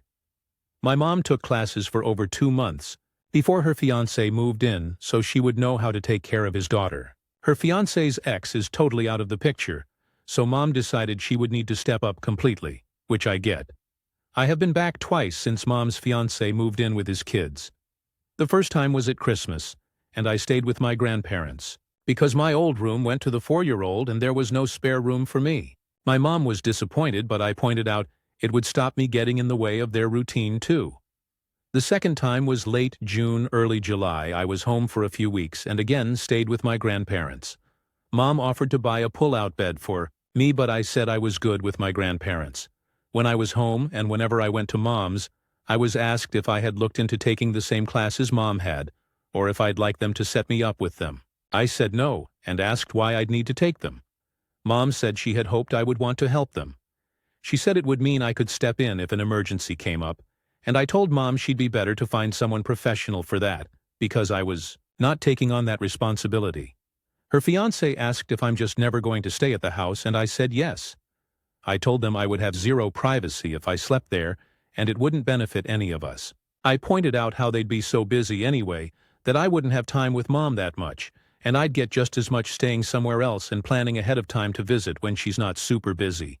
Her fiancé then said it sounded like I didn't want to learn how to care for his daughter and planned to be limitedly involved with him and his kids. I said I'll see them when I see Mom, but I won't be signing up for babysitting or future caregiver responsibilities. Mom and I went for a walk together after I said that, and she told me she got it, but that she hoped I'd be willing. She said it's a lot to ask, and I don't even live that close anymore, so it would never be all the time.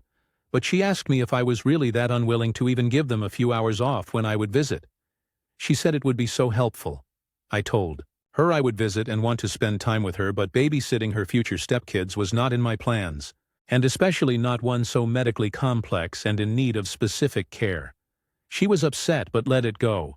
Her fiancé is holding a grudge about it. He brought it up to my grandparents when Christmas was brought up. They said they got the feeling. He was also annoyed they gave me a place to stay during my visits because it gives me an excuse not to get closer to his kids and therefore be more willing to learn how to take care of his daughter. Comments. Commenter 1. This is a heavy ask for anyone, let alone someone who doesn't live there and didn't sign up for it. If they need real respite care, that's what professionals are for, not the college-aged son of the fiancé. It's good you were clear now instead of half committing and then resenting it later.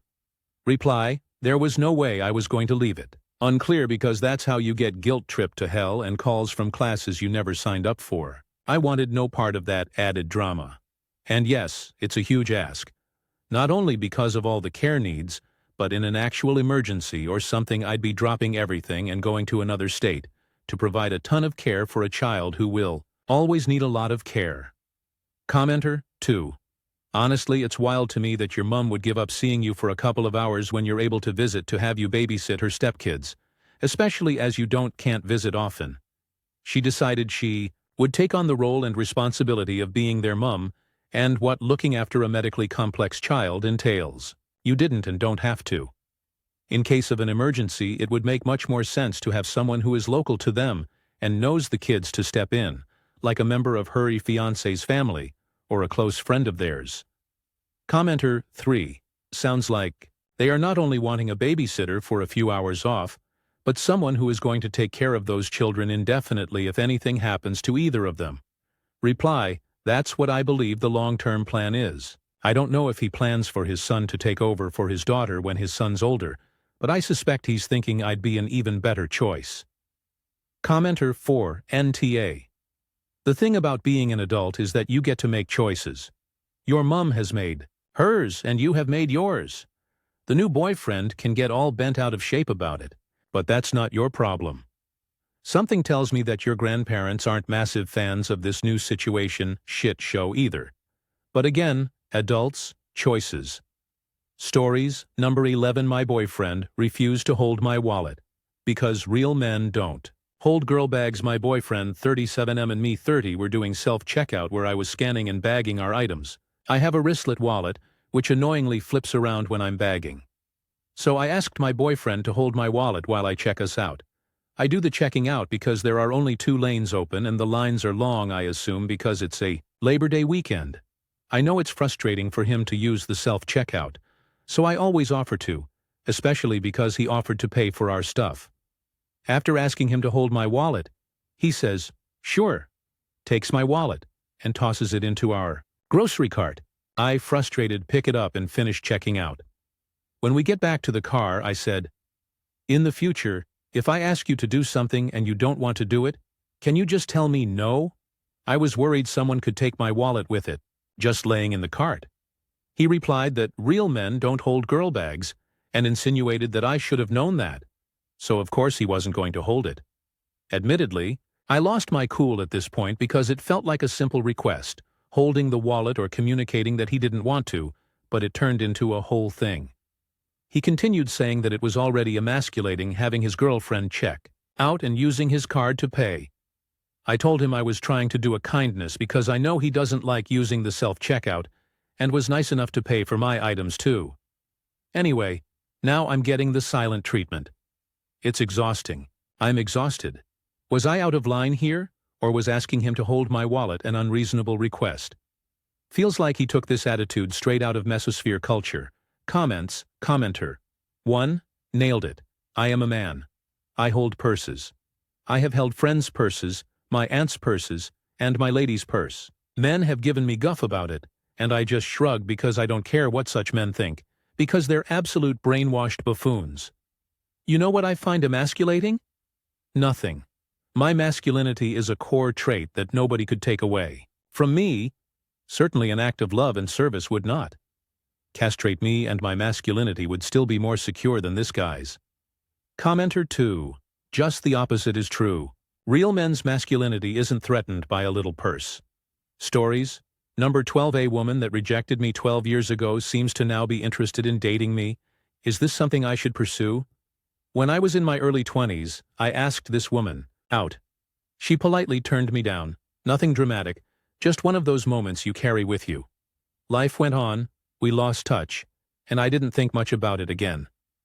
Recently she reached out. She told me she's always respected me, that she remembers how kind I was back then, and that she'd like to meet for coffee sometime. On the surface it sounds flattering, but I can't help feeling conflicted. It's been over a decade. I spent those years building a life, working on myself, staying consistent. Meanwhile, she had her own path, relationships, experiences, choices, that obviously didn't involve me. She's now a single mother of 2. And that's fine. But why now? Why reach out after so long? Part of me wonders if she's suddenly seeing me differently because her circumstances have changed, not because I've become more attractive to her as a person. Am I actually what she wants, or just what's convenient at this stage? I know, people evolve, and maybe she genuinely does see me in a new light. Still, there's a nagging feeling that if I wasn't good enough back then, why should I be the backup plan now? Comments. Commenter 1. She's now a single mother of 2. But why now? You might be answering your own question there. No longer experiencing that magnetic pull of a single early 20-something. Commenter 2. My brother in Christ, you aren't the backup plan. You are the 10 years later plan. Nobody randomly thinks of some person from 10 years ago and sends them a message because their feelings changed. How could her feelings change? You haven't even kept in touch. She doesn't even know who you are anymore. What did change is her life circumstances. You probably got your shit together. Maybe a house, good-paying job. She's got 2 kids she may need to provide a father figure for. Hard pass, my guy. Go find someone who thinks you're the shit, not someone willing to consistently overlook you for a decade. Commenter 3. Don't pursue it. Single mother of 2. Went through bad boy stage, diss the nice guy until now when she needs security. Raising someone else's kids. In 10 years in your 40s, and the kids are grown, she'll end up divorcing you because you're too boring when she hits that midlife crisis. And you know she will. Stay away, there are plenty of other women. Stories. Number 13. My future. Mel secretly sent out her own wedding invitations with a different dress code and start time. This is honestly the weirdest thing I have ever had to deal with, and I still don't know how to process it. I'm getting married in October. My fiancé and I are paying for most of the wedding ourselves, but his parents generously offered to cover the rehearsal dinner and help with the flowers. His mom has always had strong opinions, but she's been mostly polite until now.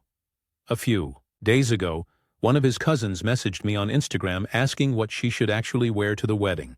I was confused, because we included the dress code semi-formal on the official invites months ago. When I asked what she meant, she sent me a photo of a different invitation, with our names on it.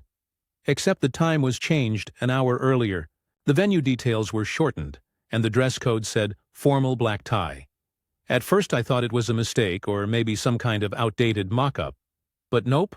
Turns out, my future MIL had taken it upon herself to create and send out her own version of our wedding invitation to her side of the family, as she later told us, because she thought ours was too casual and would make her family feel underdressed. Confronted my fiancé, and he was just as shocked as I was. He had no idea she'd done this. When we called her, she didn't even try to deny it. She said she was just protecting the family's image and didn't think we'd mind since she kept the same date and names. I asked why she changed the time, and she casually said, "Well, I thought your timeline was a bit rushed, and some of our relatives like to arrive early." I was livid. Not only is this incredibly disrespectful, but it's going to cause chaos on the day. People are going to show up dressed for a completely different event, and early. I explained as calmly as I could that this was not okay, and she got defensive, saying I was overreacting and not being inclusive of her family's preferences. Now I don't know what to do. Do I send a second clarification invite to her entire side to fix this mess? Do I let it play out and deal with the awkwardness on the day? My fiancé is fully on my side and wants to have a serious talk with her, but I'm nervous that any more confrontation is just going to make her double down and cause more drama. I never imagined something like this would happen. How do you even come back from something this passive-aggressive? Is there a way to fix this without the whole thing turning into a total disaster? Any advice would be appreciated. I'm stressed and tired, and this feels like a problem I shouldn't even have to be dealing with right now. Comments. Commenter. 1. Your fiancé should be handling this because it's his mother and his side of the family. He can send a mass text that says you may have gotten a second wedding invitation from my mom which included some incorrect details regarding our big day. The start time of the event is X, and the dress code is X. Please note that the venue will not be equipped for early arrivals. Can't wait to see you all. Reply. Absolutely, that's exactly what we're planning. I just wanted to make sure we're handling it tactfully so it doesn't turn into more drama. He'll send out a clear message to everyone so there's no confusion, and I think that should settle things without escalating the situation. Thanks for the suggestion. Commenter 2. This is giving me a toothache. The normal reaction would be to immediately rescind her invitation. Everything else is incredible grace on your part. This was done secretly, maliciously, and on purpose. This is going to be your life in the future. You signed your kid up for a school excursion? That's probably dangerous, don't worry. MIL has written the school under your name to cancel. This year's birthday party is on a rather bad date for her, so she secretly invited everybody for a week earlier to your place. No need to tell you, you can probably whip some cakes up on the fly. We are treated how we let others treat us. Commenter 3. I would send a text letting everyone know what happened instead of another invite. I would also not call this passive-aggressive. This is straight-up aggressive. She is deliberately taking control. Reply, totally agree. At this point, a text is the fastest way to clear things up and avoid more confusion.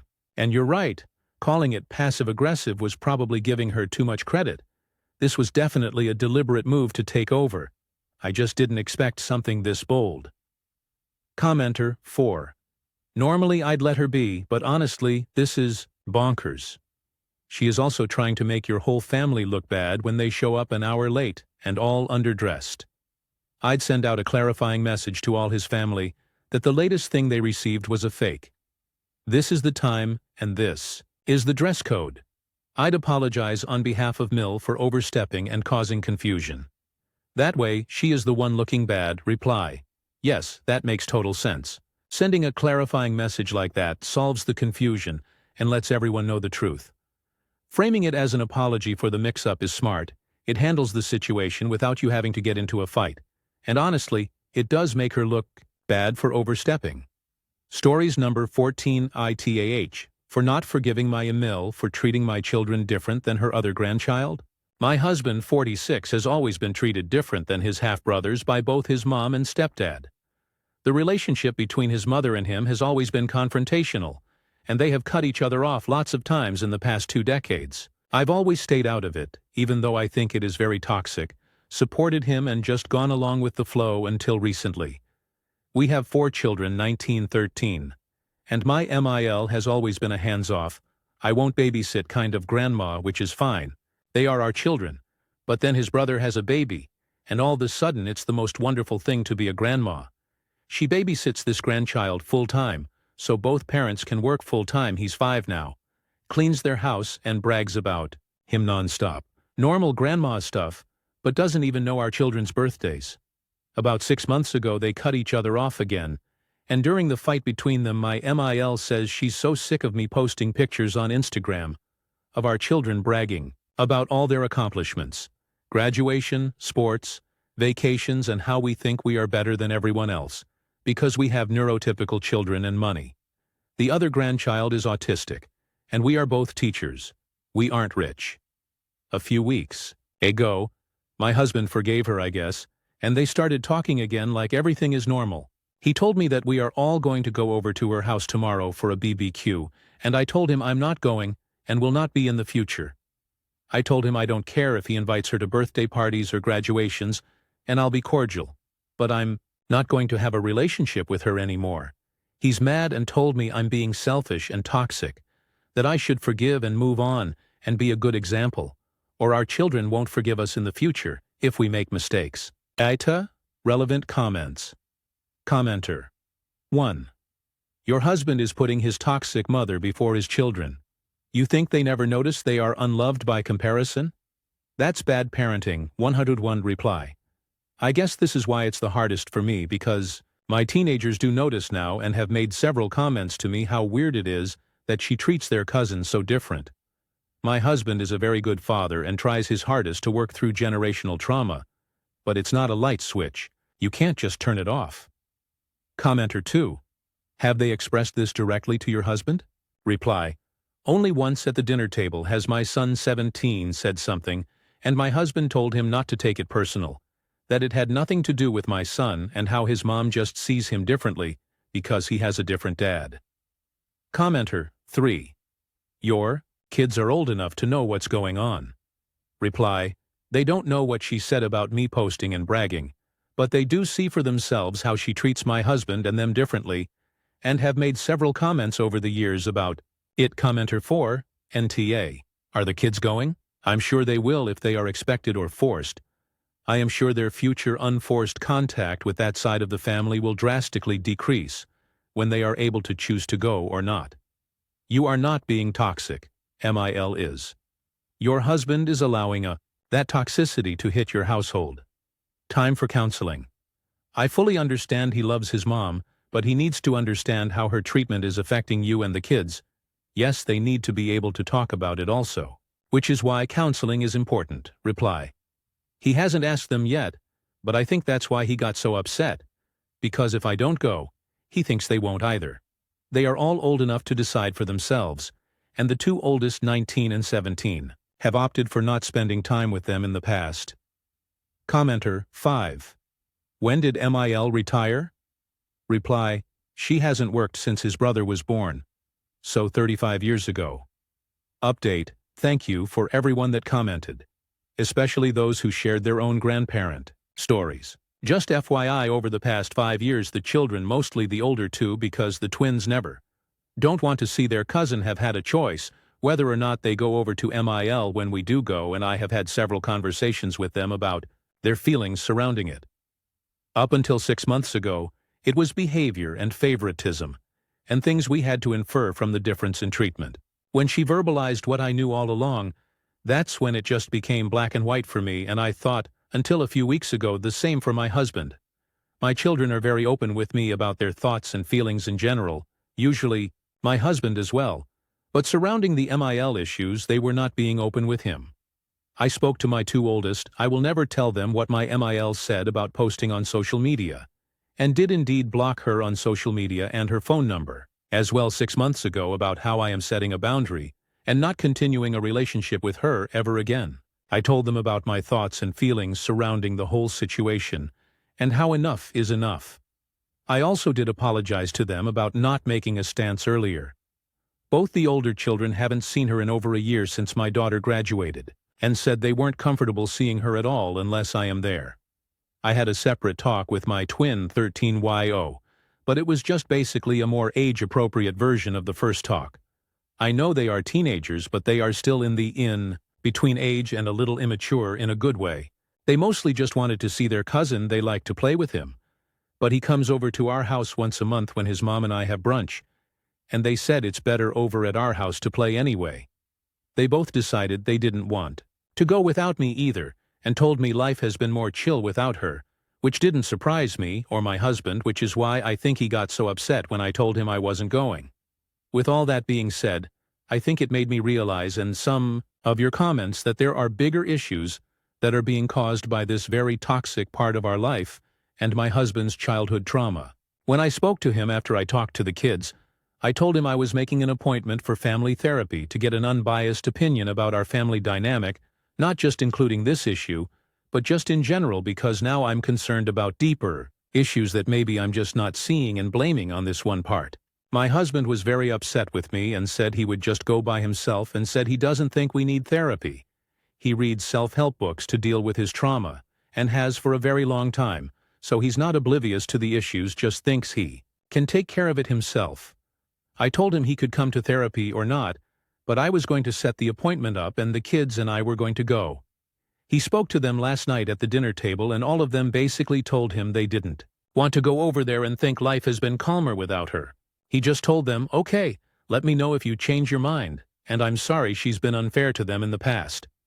Stories number 15. Our 6-year anniversary is tomorrow, but I'm not sure if he's going to propose. Should I stay patient? Hi everyone. I'm just looking for honest advice, especially from women who've been in long-term relationships and reached this point of what now? My boyfriend and I have been together for almost 6 years. Our anniversary is tomorrow, and I'm starting to feel incredibly anxious. I'm 31 turning 32 this year, and he's about to turn 29. We've had some big life shifts over the years, not necessarily ups and downs, but changes that have impacted where we are now. Last year on our 5-year anniversary, he did acknowledge the day. He brought home some flowers and a card, but it was toward the evening. It didn't feel personal or intentional. When I asked him why he didn't really plan anything, he said that he felt it would be embarrassing to celebrate being a 5-year girlfriend. His words, not mine. He said he only wanted to celebrate with a proposal, that he didn't want to go all out for an anniversary if it wasn't going to include that. But shortly after, I found out he had just been laid off from his job around that same time. A few weeks later, we moved out of the apartment we'd been living in together for 3 years and moved back in with our parents, separately, with a plan to save money and move our life forward. That was a year ago. We've now both been at home for a year, and we've talked a lot about our future. Marriage, kids, home ownership, all of it. And here's the part that's bothering me now. A few months ago in July, my dad happened to see him as he was arriving at my house. They spoke briefly, and my dad asked him in a respectful, non-pressuring way, "You've been around a long time. When are you planning to propose to my daughter?" My boyfriend told him confidently, "Before the end of next month," meaning before the end of August. My dad is usually chill and doesn't get into stuff like this, but he just decided to ask him. We're now at the end of August. Our anniversary is tomorrow, Friday. And August ends this Sunday. And I haven't seen or heard anything that suggests he's actually planning to follow through. He hasn't mentioned a dinner reservation. No hints, no dress nice, no don't make plans. Just regular daily interaction. And I've been intentionally avoiding dropping hints because I want the proposal to feel real and special. Not like something I poked or pressured him into. This morning I tested the waters and sent him a link to an art walk event happening this weekend in Destin, about 2 hours away from us. I framed it as something I was interested in doing. Didn't mention proposals or anything like that. He replied enthusiastically and even said he could get us an Airbnb from Saturday through Monday so we can make a weekend of it. And while that might sound like initiative, it's making me feel uneasy. Because to me, that confirms he didn't have any actual plans already in place. If he did, he would have had to decline or rework the weekend, not just say, "Yeah, let's go," and suggest a spontaneous trip. This has happened before. On Valentine's Day earlier this year, he said he had something special planned. And when I found out what it was tickets to Universal Studios and Disney World. A big gesture, sure. But what I really wanted was progress. The proposal, not just another trip or experience to distract from what really matters to me. To be clear, he's told me recently that his savings are looking really good. That stuck with me. If finances are in order and the relationship is steady, what's the holdup? I've already made up my mind that I won't accept a proposal that comes after September 1st. Not because I'm trying to give an ultimatum, but because it simply won't feel special anymore. It would feel late, like I had to wait him into it, and I can't accept that. I'm at a point in life where I want to build something, a home, a family, a future. And I can't keep dragging my heart through these kinds of almost moments, just to keep the peace. So I'm asking, am I being unreasonable? Would you wait past the deadline he set for himself? Or would you take his inaction as the answer? Comments? Commenter 1. I've already made up my mind that I won't accept a proposal that comes after September 1st. Not because I'm trying to give an ultimatum, but because it simply won't feel special anymore. It would feel late. You too have serious communication problems. You're not unreasonable for having a timeline. But you refuse to actually use your voice and talk to this long-term partner of yours that you want to permanently link your life with. It's not great that he didn't tell you that he got laid off right away, but it's also not great that you are sending him nudges and hints and hoping that he does an action you want, instead of just using your voice, and participating in moving your relationship forward. If you want him to do an anniversary celebration, have you tried telling him? Not everyone buys into the whole man must do something special for woman on anniversaries. It's okay to ask for it. It's okay to tell him that you want to marry him before a certain deadline. You're acting like a passive spectator in your relationship, setting him up to fail with a silent deadline that you're not sharing with him. I mean, by all means, drop him if you want, but quietly fuming with resentment while not actually talking to him is not the way to have a healthy relationship, let alone a marriage. Commenter 2. Setting him up to fail with a silent deadline that you're not sharing with him. This, op. There's a lot of space between not nagging the crap out of him and setting ultimatums and quietly hoping while setting hard deadlines in your own head. In a healthy relationship, a couple has mutual goals that they work toward together, and it doesn't sound as if that's happening here. Commenter 3. To be fair, the guy did tell the dad that he meant to propose at the end of the month. Not unreasonable for OP to not expect it. Commenter 4. Don't let your boyfriend prevent you from meeting your husband. 'Cause this guy ain't it. Update, my 31F boyfriend's 29M mom still buys his underwear and work clothes. How would y'all feel if the man you've been with still lets his mom buy his underwear and his work clothes? My boyfriend is 29, and his mom can be a little overbearing since he's her only child. He works in a technical field, so he doesn't have to dress up much, and she's basically the one who buys all of his work clothes. For Christmas, she'll also buy big packs of underwear for both him and her husband. It's not like she's constantly buying these things throughout the year, but I know for a fact my boyfriend has never gone to the store and bought his own underwear or work clothes. I've brought it up before, and a few people told me it's not a big deal, and that he's just lucky to still have a mom who does things for him. But I'm curious, how would y'all feel if your boyfriend let their mom buy their underwear? TLDR. My 29-year-old boyfriend has never bought his own underwear or work clothes. His mom still handles it. Curious if others would see this as normal or a red flag. Comments. Commenter 1. I couldn't be with a man who can't manage his own life. Commenter 3. If it's just his Christmas gifts, then I don't see it as super weird. If it's constantly and a lot, then it's weird. The fact he has never bought his own clothes or underwear is weird, though. Update. I'm getting ready for dinner as I type this, but honestly, a part of me feels like I'm not going to be proposed to tonight. And that's a hard pill to swallow. In the last post, I mentioned that he told me, verbatim, that I would not be his girlfriend by our next anniversary. He said he would 1,000% be proposing by then. And he told my dad the same thing. So this wasn't something I imagined or hinted about. It came directly from him. Now fast forward to today. He sent me a sweet good morning text, booked me a massage for 5 p.m., and made dinner reservations at one of our favorite restaurants for 8:30 p.m. But the restaurant closes at 9 p.m. That already raised an eyebrow for me. I asked him if he meant 7:30 instead, and he just said, "Nah, but I can move it up earlier if you want." That response, and the fact that he only called the restaurant earlier today, made things feel more casual than I expected. I guess I'm just sitting here asking myself, would it be unreasonable for me to leave him if he doesn't propose tonight? Yes, there are a few days left in August, but if you tell someone you're going to do something by a certain date, and they plan their heart around that timeline, are they wrong for walking away when it doesn't happen? I'm trying not to spiral. I know there's still a dinner to go to, but deep down, I'm preparing myself to be let down, and trying to figure out what comes next if I am. Update, he handed me a David Yurman bracelet that I've been wanting for months now. He's being pretty quiet at dinner. Our anniversary was yesterday. He planned a dinner at one of our favorite restaurants, and earlier in the day he told me he had booked a massage for me and that we had 8:30 reservations. When he got to my house, he had a big bouquet of flowers and the David Yurman bracelet I'd been wanting.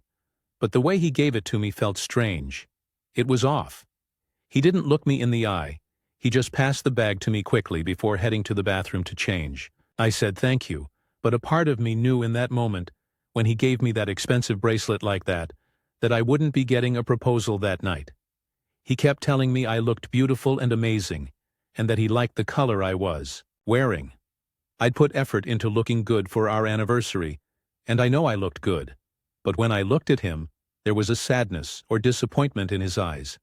Something felt off. I think he was picking up on how quiet I had gotten after he gave me the bracelet. When we got to the restaurant, he tried making small talk, but I wasn't really going. I was just mirroring his energy because something in me could tell he wasn't fully present. Eventually, I asked him why he was so quiet, and I brought up the bracelet. He immediately defended himself, saying he was just on his way to change clothes and didn't mean anything by how he gave it to me. I told him it just didn't feel special. Then I asked him directly, "Are you proposing tonight?" He looked disappointed and said no. That's when I told him to cancel the food order because I was ready to leave, and I got up and walked out. When we got in the car, I told him I felt like this was over. I said if I stayed, I'd just be wasting more time. I asked when he planned to propose, and he started fumbling over his words and said something like, maybe in the next 2 to 3 weeks. I told him he had until today, and that was it for me. The car ride home was quiet. When we got close to the house, I didn't say much. I got out and went inside. A few minutes later, I noticed he had turned his location off. I texted him shortly after and told him to come get the dog and his things. He came back, picked everything up, and we ended up having one final conversation before he left. I told him flat out I'm getting older. I'm in my early 30s, and I've been clear that I'm ready to move forward with my life. He gave me his word, and he even gave my father his word that he would propose by the end of this month. Now all of a sudden, when I ask directly, he tells me probably in the next 2 to 3 weeks. I asked him what difference a few weeks would even make. He said I was wrong to assume he doesn't want to marry me or that he doesn't love me. He said that he loves me more than he loves himself. He said he hates that it looks like he doesn't want to marry me because that's not the case. And then he brought up something that caught me off guard. He said years ago I mentioned that one of my cousins got proposed to with a $10,000 ring, and ever since then he thought that was what I expected, and felt like that's honestly what I deserve after waiting so long. I had only mentioned the price of the ring to say how over the top it was, not to encourage him. I've always told him I don't need a ring that expensive, and he knows that. I'm not materialistic like that. I told him I'm not falling for that excuse. I never asked for a $10,000 ring, and he knows that. What I was really thinking is, yes, we hit some financial struggles last year. He lost his job for a month, we moved back in with our parents, and we've been living there ever since. Our plan was to move out this year. I've been patient, but none of that changes the fact that he's had time to plan, time to save since we live at home with our parents and he hasn't. Before he left, I'll admit I was really upset. I called him a liar. And when I did, he said something like, "If that's what you think of me, then let's just both be done because there's nothing I can say at this point." And then I told him to leave. Since then, he hasn't reached out. It's been 12 hours and I haven't heard a word from him. I'm pretty sure he's already deleted all of my pictures. I turned my location off too, so now I'm just here, sitting with it. I lost my mom to cancer last year. My dad is getting older. And no, I'm not trying to live for my parents. But it hurts deeply knowing my mom will never get to see me get married or have kids. I spent 6 years with this man. 6 years of my life. And now it's just done. I booked an appointment with my old therapist. I haven't seen her in almost a year, but I need help working through this. Right now I just feel numb. Please be nice to me because I am shattered. Comments, commenter, 1. If nothing else was an indicator, the fact that he gave up and walked away so easily tells you that he definitely didn't want to get married, and he probably planned it this way so you'd end it. Liar and a coward, and you are well shot of him. Reply, I feel this way too. It's been 2 days, and I haven't talked to him. I did tell him I was done after he told me maybe 2 to 3 weeks, but the fact that he hasn't reached out since that night shows me that he never planned to propose 2-3 weeks later either. Commenter 2, damn. That was on my bingo card comment from 2 days ago about this situation. Sorry, OP, I hope you get some peace in the coming weeks. And then she mentions that his financial stress was due to him moving out with her, and that he managed it all on his own anyway. Yes, sir. That's called adulating? Sounds like a diversion tactic. Make it sound like it's her fault. So my bingo card for his excuses on Septa Taiwan, based on the fact that he plays on her feeling bad for him, guilt, as his get-out-of-jail-free card. I wanted to make it perfect for you because I love you so much but couldn't make it happen, because we spent so much money on X. I was trying so hard to save for your ring. I felt so much pressure from your family, and felt I wouldn't be able to live up to expectations. I've had a financial emergency that I didn't tell you about because I didn't want to worry you. I wasn't sure you would say yes because I'm not good enough. Note that all of these require her to comfort and reassure him. Stories number 16 AITA for not wanting to tell my Mill the gender of my unborn child. I'm a 27-year-old woman and have been married to my husband who is 28 for 2 years. I am currently 22 weeks pregnant with our first child. We decided we wanted to keep the gender a surprise as it didn't matter to us and we'd be happy either way. The issue, however, is my Mill. There is a slight culture divide here. I am Caucasian. While she and my FIL are Chinese, my husband is their only child and was born here a few years after they immigrated. I am the youngest of 6 girls. Seriously have no idea how my parents didn't kill us growing up. LOL, and my Mael and Fael never miss a chance to talk about what a shame it is. My parents never had a boy, and having so many girls, it's clear they're unlucky while bragging about the fact they had a son their first try. This gets to me, but I've heard it a million times before, so I mostly ignore it. When we were just dating, my then boyfriend, now husband, explained it was just a cultural point of view for them to view male children as the goal, and to give him credit, he always shut them down when the conversation started down that path, though they always end up bringing it up another time. Now I am pregnant, she is pressuring us to tell her the gender. She was not happy when she found out we wanted it to be a secret and actually cried over us keeping such important information from her. She insists it's important we know what the gender of the baby is. I won't lie, I have a slight fear over how she'll react if it's a girl based on her comments about me and my sisters in the past. My FIL, meanwhile, is backing up my Mill and scolding my husband constantly for upsetting his mother like this. I know he hates upsetting them and is starting to cave from the pressure. I really don't want to tell her until the baby is here, but I feel like an asshole, as I know it's getting to my husband. He hasn't once complained and is always shielding me from their scolding in this, but I can tell it's getting to them. I'm beginning to wonder if I should just cave and find out to tell them, so they'll stop putting pressure on us and deal with the issues that could raise up later if it's a girl. But I hate that I'm being pushed to this choice. Aita? Sum of comments. Commenter, NTA. Have the grandparents been informed that their attitudes are contributing to your hesitation? Reply, well, I didn't want to tell anyone regardless of this, but they're not helping. Yes, my husband has tried to tell them this, but they wave that off and don't listen. Commenter, that sucks a lot. Is there a way for your husband to go lower contact with them in the meantime? I totally vote NTA BTW. Reply, sadly no, they have a habit of just turning up with no warning at all. Commenter, oh good God, that is a serious lack of boundaries. Stand your ground. It's a totally reasonable boundary to keep private information within your nuclear family only. If you cave on this, they'll keep expecting you to cave on other boundaries too. Reply, honestly, I'm just glad they haven't tried to move in yet. Some of my husband's friends are dealing with that exact issue after they got married and started having kids.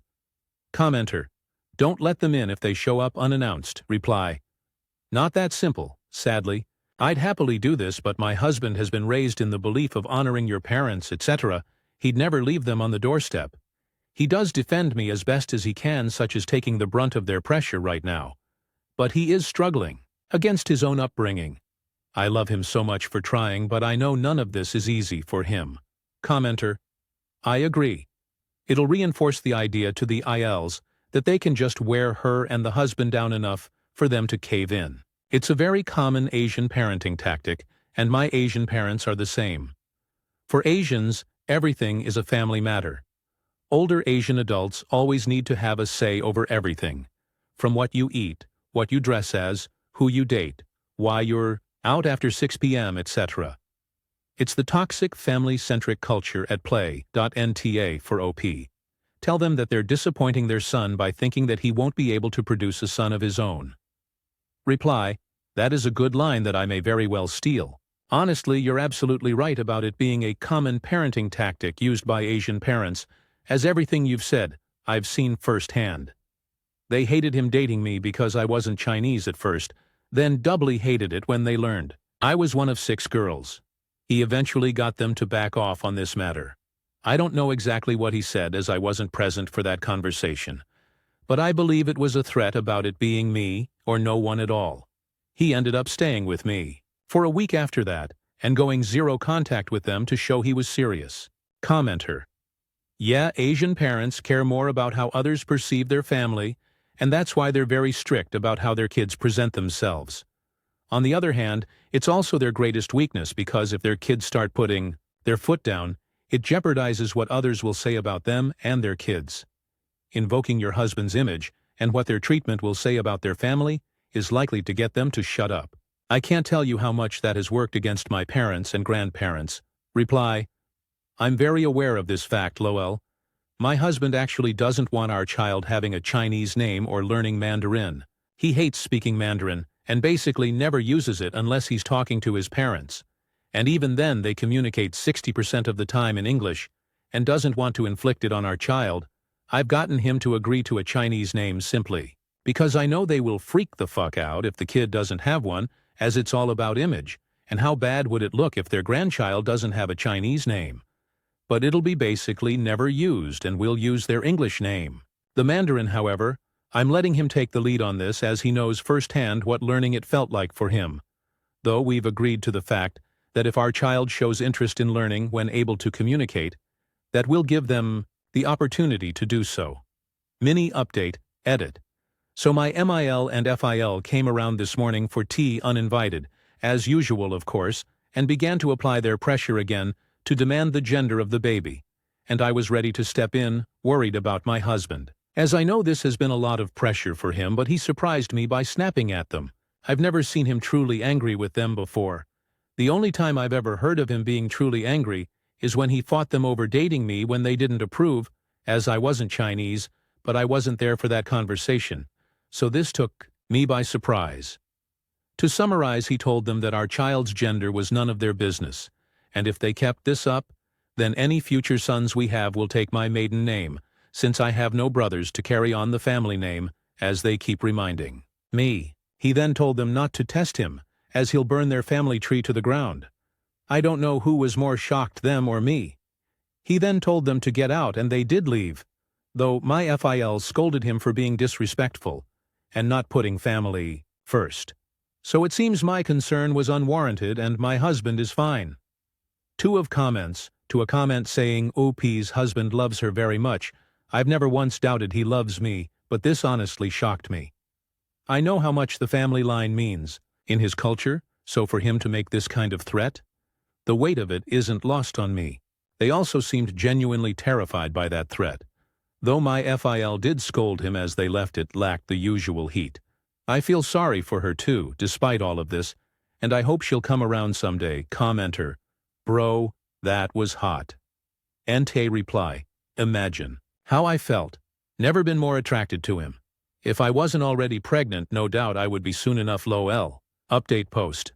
I went hunting for and luckily remembered my password.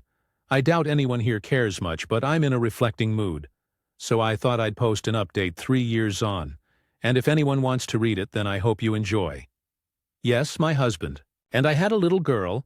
It has been incredible watching him grow from the amazing man I love into an amazing father, and she is very clearly the greatest joy in his life. We had a long conversation not long after she was born, and he actually ended up going to therapy to reconcile his feelings on his parents and his culture.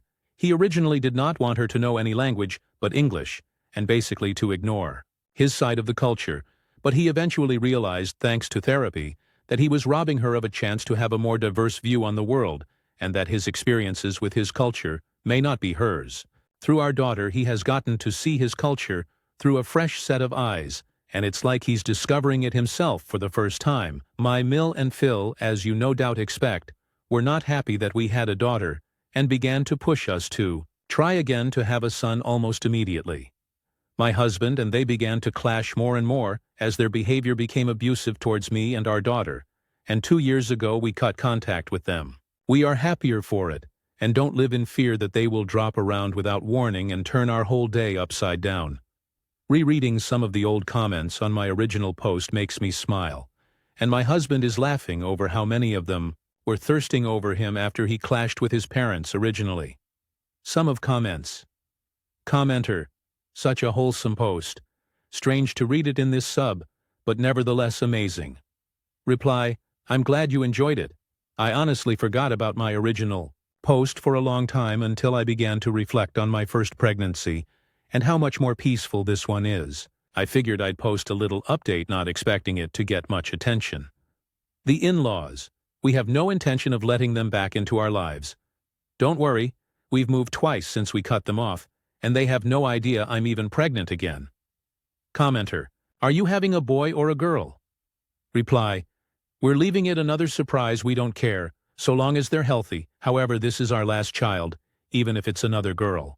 I grew up with 5 sisters, and I know the chaos of a too-large household, so one thing I've put my foot down about from the start is 2 children, only barring a surprise multiple pregnancy, of course, which thank God this isn't stories number 17 Taifu.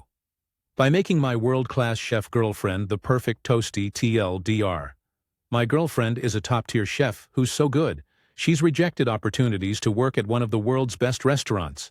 I made her 1 toasty during her period, and now she's demanding I make it daily because apparently I'm better at melted cheese between bread than she is. This happened about a month ago, but I'm still processing the absurdity of it all as I'm making her a toasty. So my girlfriend is basically a goddess-tier chef. She's worked at restaurants that people literally book flights to visit. We're talking the kind of place where you need to make reservations months in advance. She once turned down a job offer some rating authorities consider one of the best restaurants in the world, because she ate there as a customer first and decided their garden salad was uninspired and their waitstaff were weird.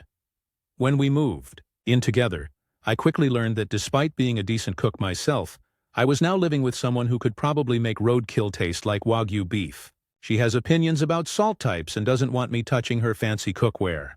I love cooking, but I'm not about to go to war with someone who makes me dishes with love hearts made of sauce reduction?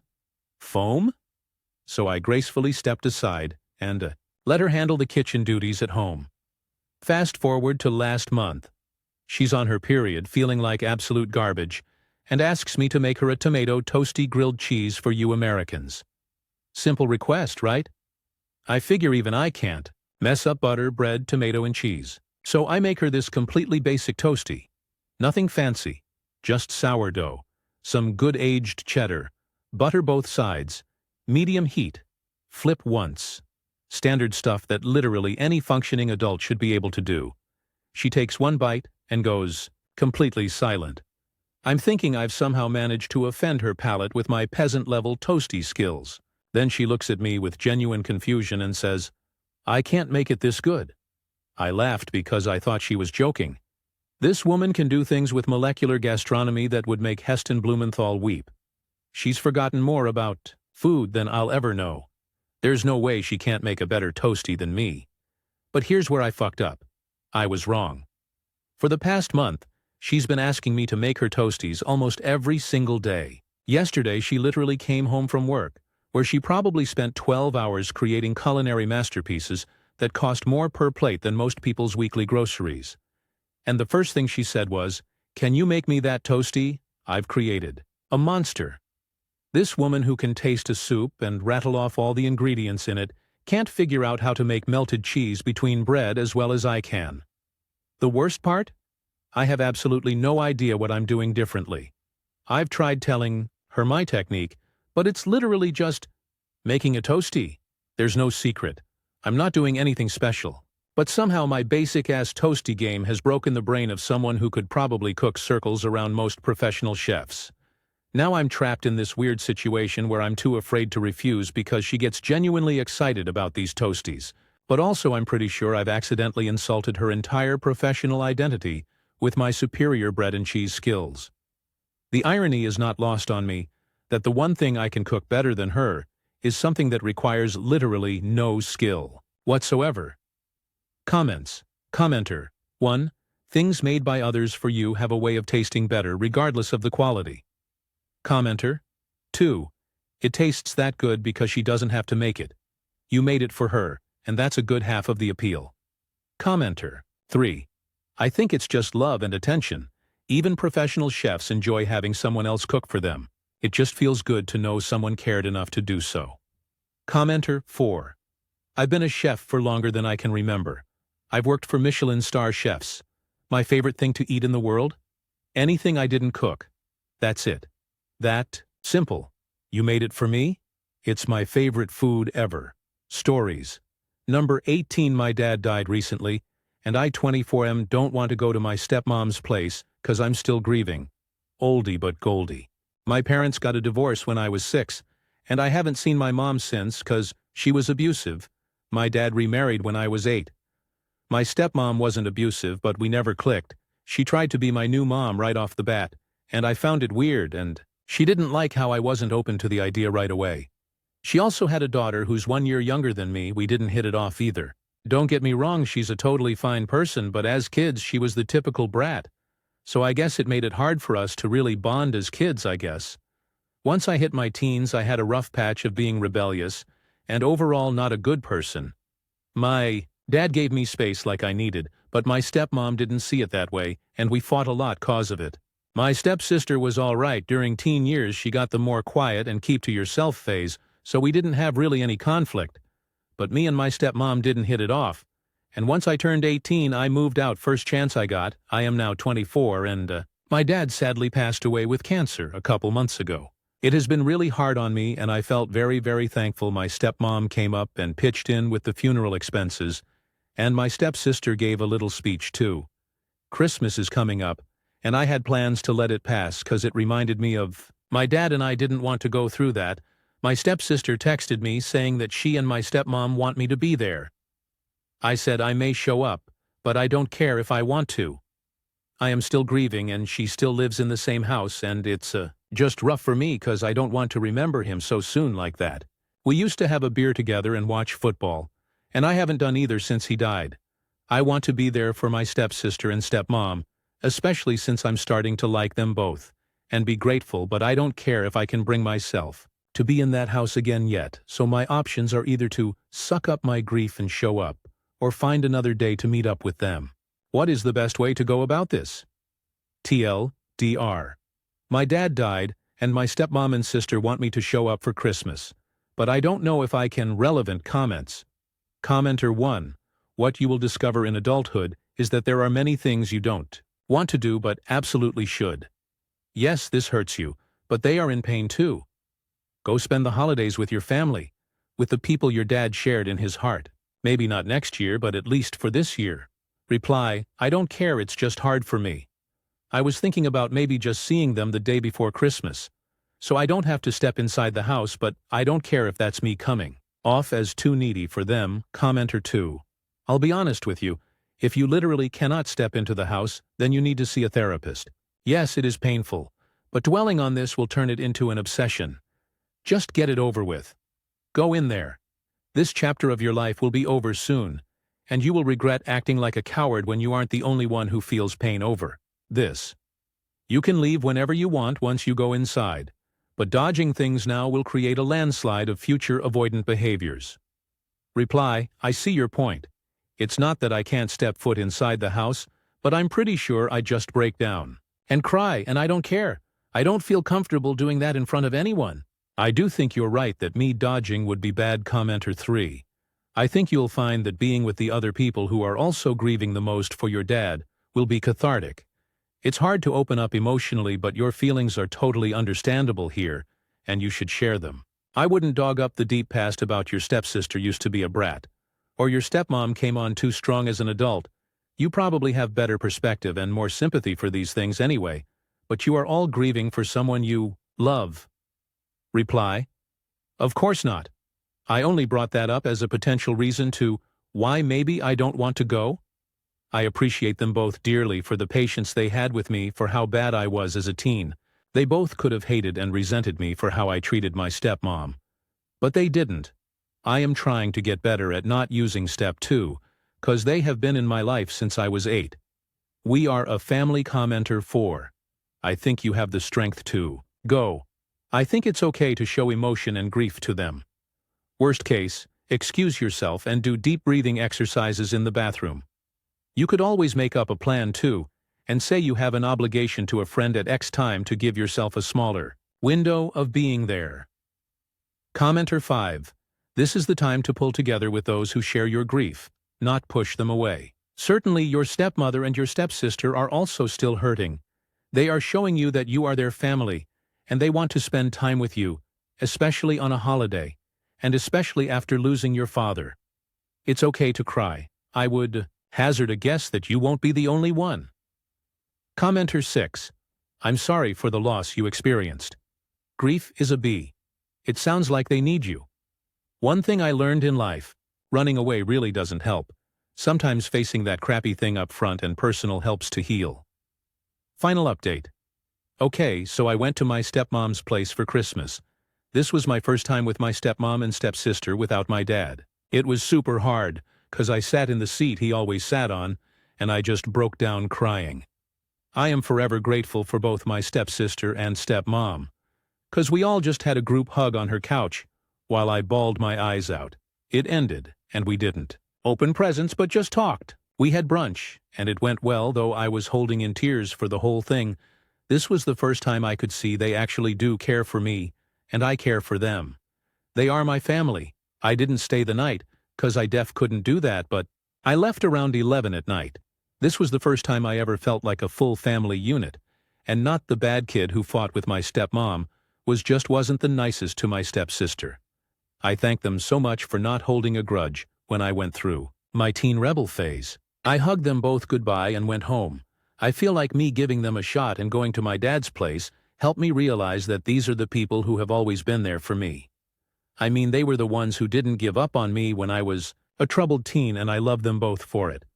I talk with my stepsister almost daily now, even if it's just a good morning text, and I call my stepmom a bit too now.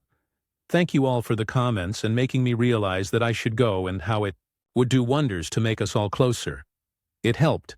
TLDR, went to my stepmom's place for Christmas, and we all bonded more than I thought. Relevant comments. Commenter 1. Oh, I remember this post. I'm glad you went. Commenter 2. We did it, kids. We didn't make it worse. I'm proud of us. Commenter 3. Your update had me crying a bit. I am so happy for you that it went well. Have a blessed new year. Commenter 4. What a wise, brave decision that was. I'm so glad you were able to do that, and that it turned out to be just the right thing for all of you. Life is full of wonder and opportunity. Good for you for seizing it despite your grief. I have a feeling your father would be very proud of you. Stories number 19 AITA. For being upset that my SIL is calling her children second-class citizens. My SIL 30 has 2 children, B3 plus B1. I have one son, B3, and I'm pregnant with a girl. We announced our pregnancy in early July and found out the gender 4 weeks ago. The day before, we planned to tell my husband's family about our daughter. Her husband, my husband's brother, asked to know the gender before the reveal, so SIL could emotionally prepare her response. We thought this was weird, but didn't want any drama, so we told them. The next day we did the reveal at my husband's birthday dinner with his family, and she and Bale were not supportive at all. She left the room during the reveal even when people called for her to come back and grab a cupcake. They didn't congratulate us, and Bill also didn't participate in taking a cupcake that had the gender color inside. He just stood to the side and didn't say anything. The next day we saw Bill and told him that what had happened had hurt us, but we wanted to understand why she was responding that way. He explained that she had gender disappointment with both of their kids, and that she was just going through a lot. We tried to be understanding but told him we were going to put down some boundaries because, although we understand she is going through a lot, we aren't going to change our celebrations or invite her if she continues to behave in an unsupportive way. Edit for clarity: there are 3 grandchildren already, and all 3 we have done a gender reveal at a family dinner with about 8-10 people for every grandbaby. This was not an abnormal or above and beyond type of celebration. We used the cupcakes I already made for my husband's birthday and put a bit of frosting inside. It was us telling the people we are closest to, which is why it hurt our feelings. A few days later they call us upset, saying that we aren't being kind and are accusing them of things that aren't true, and they want to have a sit-down conversation with us. We reluctantly agree, and the conversation blew up. The first thing she said was that she wanted me to list all my grievances against her. I told her my only grievance was that she wasn't supporting this pregnancy and tried to make it about her. She then proceeded to sob and tell us that the last year of her life has been incredibly difficult, that her second birth was traumatic, that no one supports her, and that she believes her children are treated as second-class citizens. I empathize. With her birth, she had a home birth and tore really bad and had to have stitches with minimal numbing. She said she had no support, but we were explicitly told to not visit for 2 months after the birth, and when we did, we brought meals and snacks the same that we did with her first baby. She even had her mom staying with her for close to 6 weeks, so we had no idea that she felt unsupported. I don't agree with the second-class citizens. My son does have a close relationship with my MIL because she watches him 2 days a week while I work. But my MIL also watched her 2 kids 1 day a week, and SIL is a sahm. My husband and the whole family have always shown up to every holiday with gifts for the kids, and have never felt like there was any conflict around how the kids were treated. I believe that she is a very jealous person. The second she found out I was pregnant and asked what I thought it would be, I said a girl because I like the Chinese gender calendar, and it's been right for me and my friends. We found out in the process of all this drama that my SIL was talking to my MIL about how she was worried that any first granddaughter would be treated differently to her kids. She also said that if that happened, she would say something. This was less than a week after we announced our pregnancy. I now have the sinking feeling that for the rest of my life and my kids' lives, she will be comparing everything about our kids, which I refuse to allow happen. It isn't fair to the kids, and it isn't fair to us parents that we have to tiptoe around her feelings. Edited for clarity. We reached out a week before their kid's birthday party to make sure we were still invited and that things were okay. We didn't receive a response for 4 days, and then they uninvited us. After that, my husband and I decided to go no contact with SIL and BIL, so Aita for going no contact and for believing that she is wrong for saying her children are second-class citizens. Comments. Commenter 1. I would definitely take a break from her and be clear with yourself what you are willing to put up with long-term. She sounds like a nightmare. Congratulations on your growing family. Reply. Thank you. We had to do years of fertility treatments to have our son, and are so lucky that with this pregnancy, we went in for our first consult to start trying again, and found out we were already pregnant. It's been the best surprise. Commenter 2 NTA. She needs therapy, like real therapy in a facility. Probably also medications if therapy doesn't help. It's absolutely not your place to say. But it's also not your place to be put out because of her issues. And I do mean issues. Commenter 3. It's pretty clear she's upset because you're having the girl she didn't get, but that's literally neither one's fault. What is her fault is causing an unnecessary scene. She was told ahead of time, and instead of being an adult and either staying home or keeping herself in check, a big scene in made and drama carried through days later, and involved multiple family members, all because you're having a girl and she didn't. All that other crap about not being supported, second-class citizens, blah blah, is bullshit. She's spewing to cover her temper tantrums and turn things around to be everyone else's fault. Honestly, after all that stupidity and getting uninvited from the birthday party, I'd seriously just go no contact with them for the foreseeable future. There's no point in being around them, as all it'll be is childish drama that will ruin things. Why have fun get-together ruined by ridiculous drama? You have every right to enjoy your pregnancy and baby without having insufferable twats around you ruining things, making you feel guilty, or later on having it taken out on your daughter. Read that last line again. NT, figure it out now so you can put it behind you. If they choose to stay miserable, that's their problem. Reply. Thank you for your reply. At the end I did mention that we decided to go no contact and have let them know that. My biggest worry is that this is my husband's closest brother, and I want them to have a relationship, but I worry that it can never happen now. I know my relationship with her is done, but I feel bad for her husband and kids. Stories. Number 20 AITA. For calling out my dead sister's baby daddy's new GF, for being disrespectful. My 35F sister at the time, 36F, died suddenly of undiagnosed breast cancer last year. It was the most horrific thing that has ever happened in my life. We didn't know she was sick. She died only 11 days after going into the hospital for not feeling well. The worst part of it was she left behind 2 very young children ages 1 and 3. A year later, and I am definitely still in the midst of my grief. Now the story y'all came here for. The anniversary of my sister's death just passed a week or so ago. On the anniversary of her death, I begin receiving messages from numerous family members and friends that my sister's baby daddy's, let's call him Joe girlfriend, let's call her Jessica, had made a post on social media calling herself Mama in relation to my sister's kids. Did it sting to see that? Absolutely. But I just told them that he will have to move on and someone will have to fill that role for the kids. I told them I understand it hurts to see, but it will happen.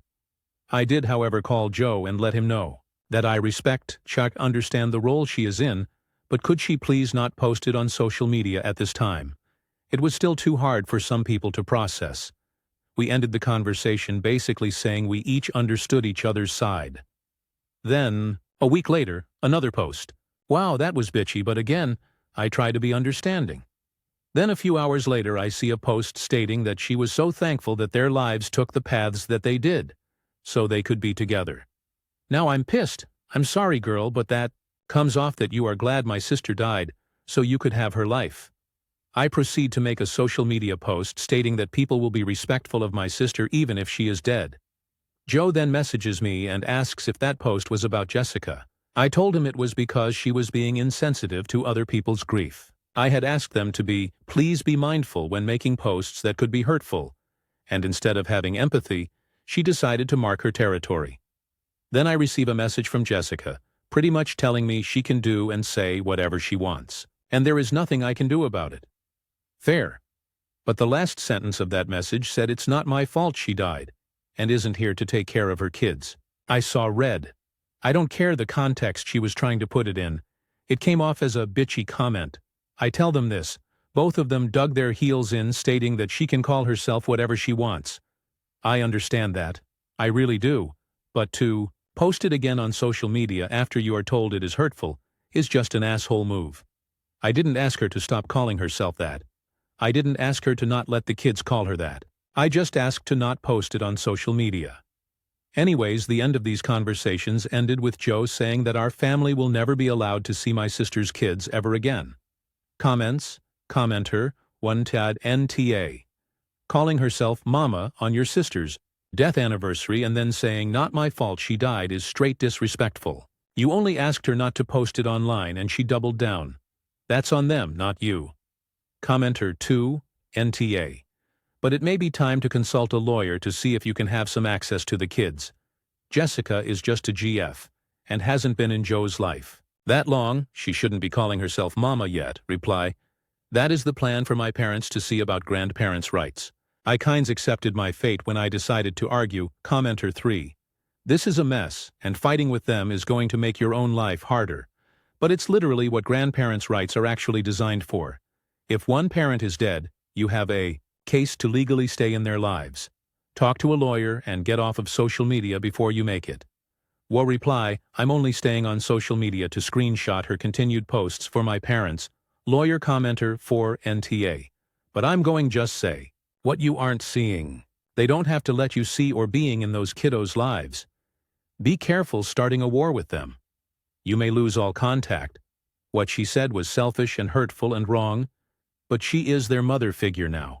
He is wrong for allowing it as well, but please be careful so you can be around to talk about their real mom as they grow. Reply, yeah, I knew that was the risk I was taking. He already was refusing to let us see the kids before this. He just finally outright said it, instead of avoiding us. I will still be there for the kids in the background, and when they are old enough to ask about their mom, I will tell them all they want to know. I will not, however, sit back while someone is being outright disrespectful to my loved ones.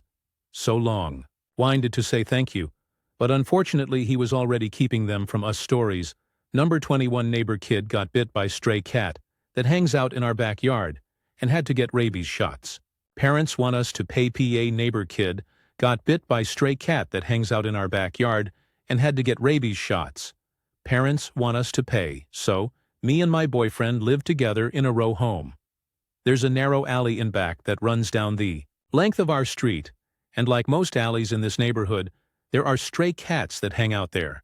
Our block has one cat in particular that I'm pretty sure is feral because it has a clipped ear and starts hissing as soon as it sees a human. It likes to sun itself on our patio table. We see it in our yard most days, but we never feed it, or put out bedding or toys for it or anything like that. Last week, our next-door neighbor knocked and told me that the cat had been in her yard, and it bit her son. She wanted to know if it had its rabies shot. I told her that I didn't know because it was a stray. The clipped ear usually means it had a shot at some point, but I think they need boosters after a while. She got kind of upset and asked why we were letting a cat that might have rabies hang out on our property. We should have called animal control or trapped the cat and turned it into the Animal Welfare Society.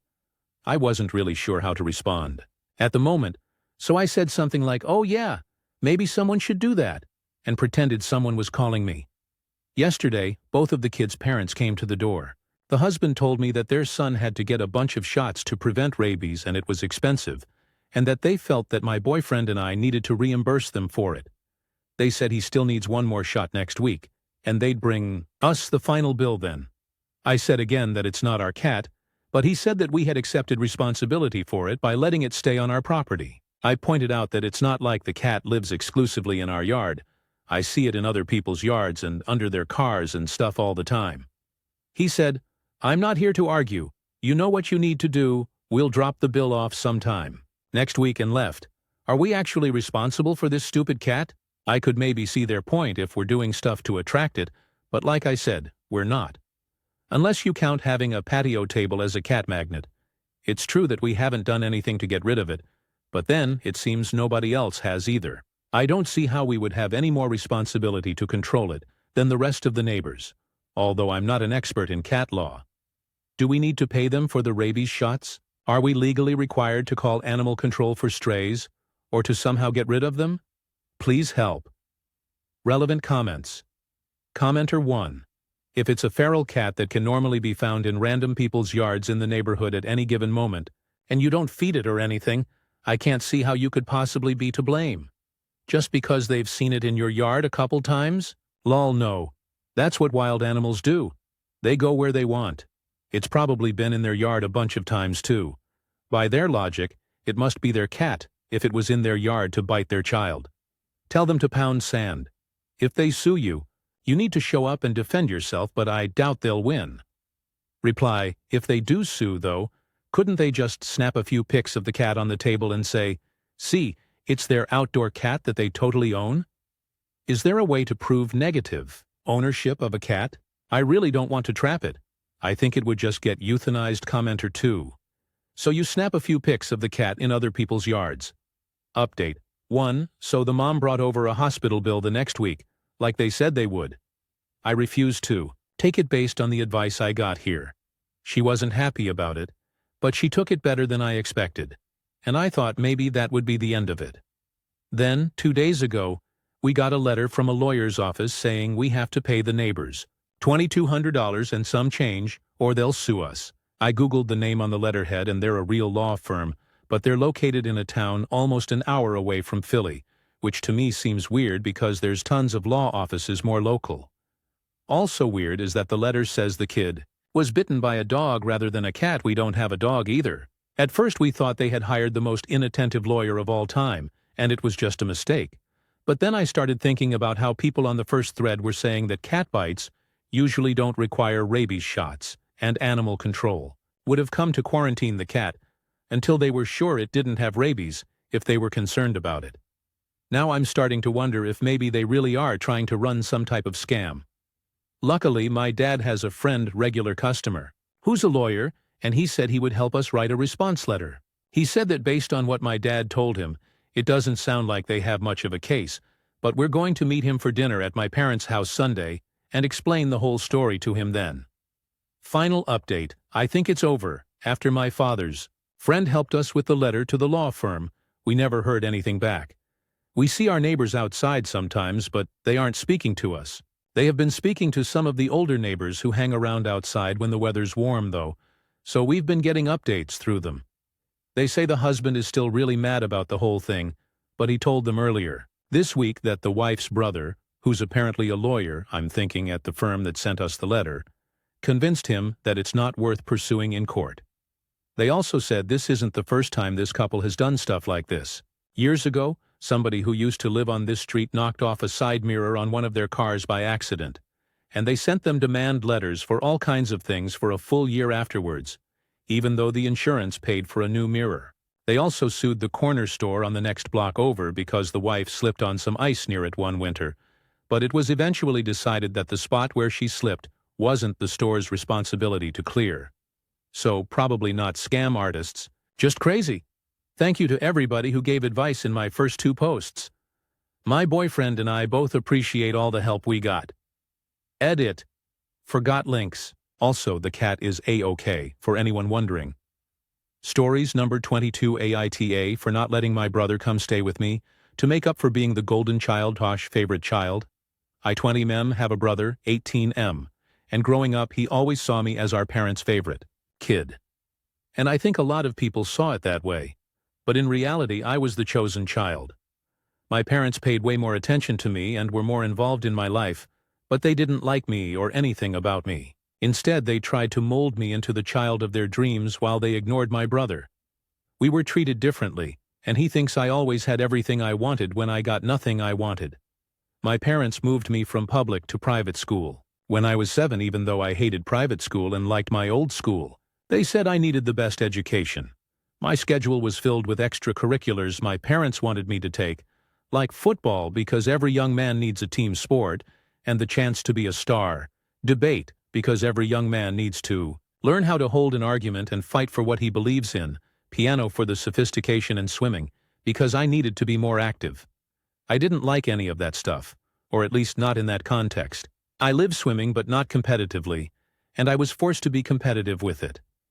I had no interest in football or piano, and when I asked to play different things my parents ignored me.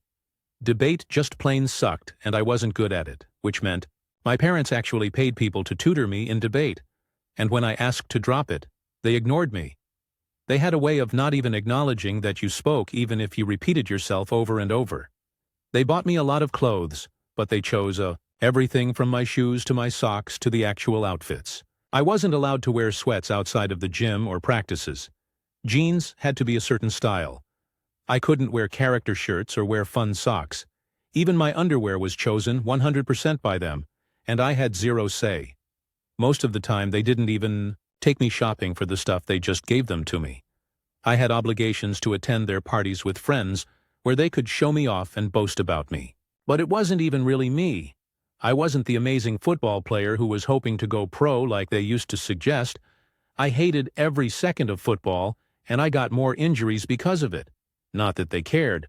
All the amazing grades for all the amazing classes I took? My classes were chosen by my parents, not me, and it was expected I would get straight A's in everything and win awards. My brother never saw the time our parents berated me for 3 hours because I got C's and D's. When I was 16 because I was so fucking miserable. But they did. They told me how I needed to pull myself together and they knew what they were doing. And I just needed to do what they said.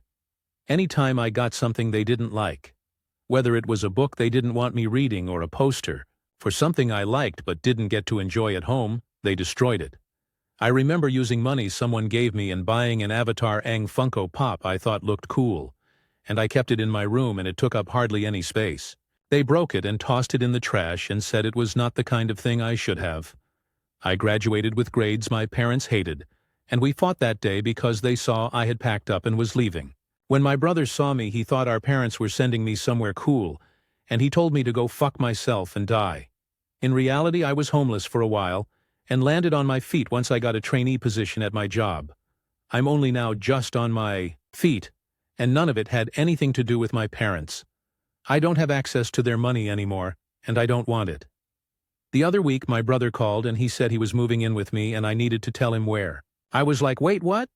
And he started yelling and he told me Mom and Dad's golden child doesn't get to say anything but yes, because I need to make all those years where I was the favorite up to him.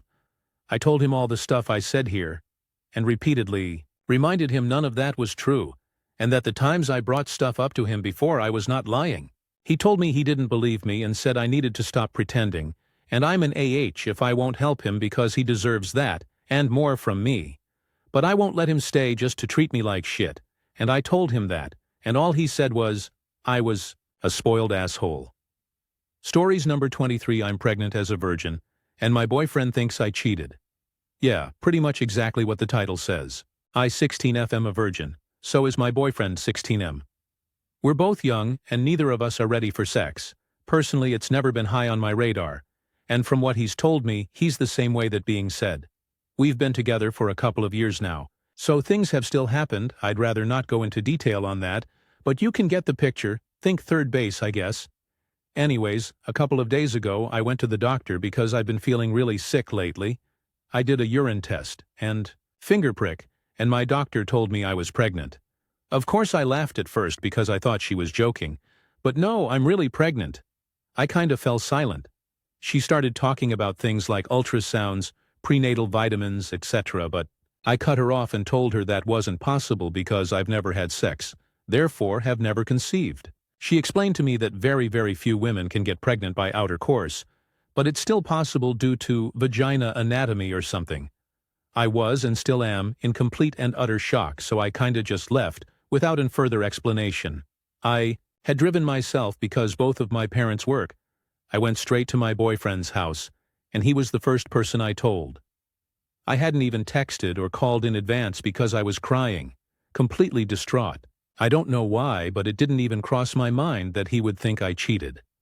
I would never do something like that.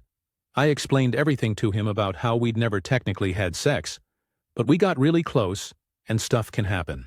He seemed pretty lost until I eventually told him I was pregnant, which is when he rightfully got pissed at me, because how TF does that even happen without us having had sex? I tried so hard to explain myself and assure him that I'd never do that. Ever. I told him I'd take a DNA test or something to prove that, but he didn't believe a word and made me go home. The last thing he told me was, I really trusted you. He looked like he was about to cry. Now I'm blocked on everything, so I can't text or call explaining myself. I'll respect his decision if he wants to break up, but I need him to know I was never with anyone else. It's been killing me, knowing how hurt he must feel. Luckily, he hasn't told anyone that I'm pregnant, because I haven't even told my own parents yet, but he has told people that I cheated on him, and now I'm losing friends and everything's gone to shit. This was already the worst, lowest point of my life, and it seems to be getting worse. I've basically locked myself in my room. I feel so depressed. I just need him to know. Some of the comments, finger prick is a blood test. I think that's the most they can do to see if you're pregnant aside from an ultrasound, but those take quite a while to schedule. I meant that blood tests are the most accurate to directly pinpoint what's wrong with you, right? I wasn't specifically testing for pregnancy. It was a general blood test to see if there were any serious conditions. False positives only show up in urine tests. As far as I know, I would assume I was cheated on too. Don't blame him. Lowly don't. Drink, was assaulted when I was way younger, but as far as I know, nothing's happened within the past few years. I never go out by myself. Mutual friends that knew him first, closer to him. Yeah, Ofsky, they're pissed at me. I would be too if I thought someone cheated on my friend Loli. Live in the South. I actually had no idea this was possible. Looked it up and there's literally hundreds of stories about it. About to pull a Mary update. Hi guys. I'm so sorry it took us a couple of days to update. Things have been moving wildly slow, and I didn't want to create a whole post for each small thing I had to update. So much has happened. First off, I just want to specify a couple of things, misconceptions as well as some key aspects I didn't do a good enough job explaining. No, my boyfriend didn't yell, call me names. He was angry, you could tell, but it was an extremely short conversation and he was primarily silent. That's the type of person he is. Though we've had very few arguments, he usually goes quiet when he's mad. I'm not saying it was the right way to act at all, but it was understandable. Emo, as the possibility of this happening, was entirely new and confusing to the both of us. He also never spread rumors about me, as some people were saying. I want to make that clear. He told his best friend, who told another one of their close friends, and you know how that works. toxic gossip train. A few of our mutual friends, that are generally closer with him, knew him first, stopped talking to me. Again, that hurts a lot, I'm not saying it doesn't, but I know that if I thought someone had cheated on my friend, I would drop ties with them instantly. I understand. Things like this seem a lot worse to adults who maybe forget what it's like to be young and immature. Because I mean, we're 16, and that's what we are. I think people also forget that I was making this post very shortly after all of this had happened. He came to my house the morning after I made the post and apologized, explaining that he'd done a lot of research and felt bad for accusing me. He said he still didn't know if he fully trusted me but wanted to at least help with me while I went through this, because if anything, we've been best friends since we were small. He came over and we told my parents together, explaining that I didn't know if it was pregnancy or illness, and I needed to get further testing done.